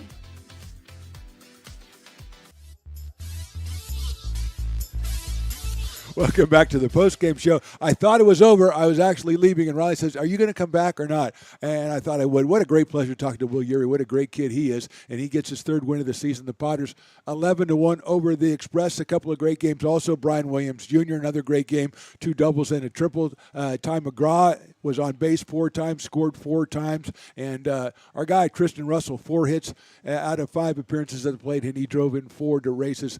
Team leading total to 21 RBI. So a team win for the Potters. They win this one 11-1. Tomorrow, 1:05, these teams will finish this 3-game series. We're finding it right here on Lincoln Potters Baseball or Stones Broadcast Networks on YouTube. We remind you, please subscribe. We don't want you to miss anything. We have Will Urey's parents are going to be watching this because they are watching it on YouTube, and I'm sure they have subscribed to YouTube. So please do that. We thank you for watching. I'm Mark the Phantom Lowe. That is Riley the engineer on behalf of all of us here. Thanks for watching, and we'll talk to you next time.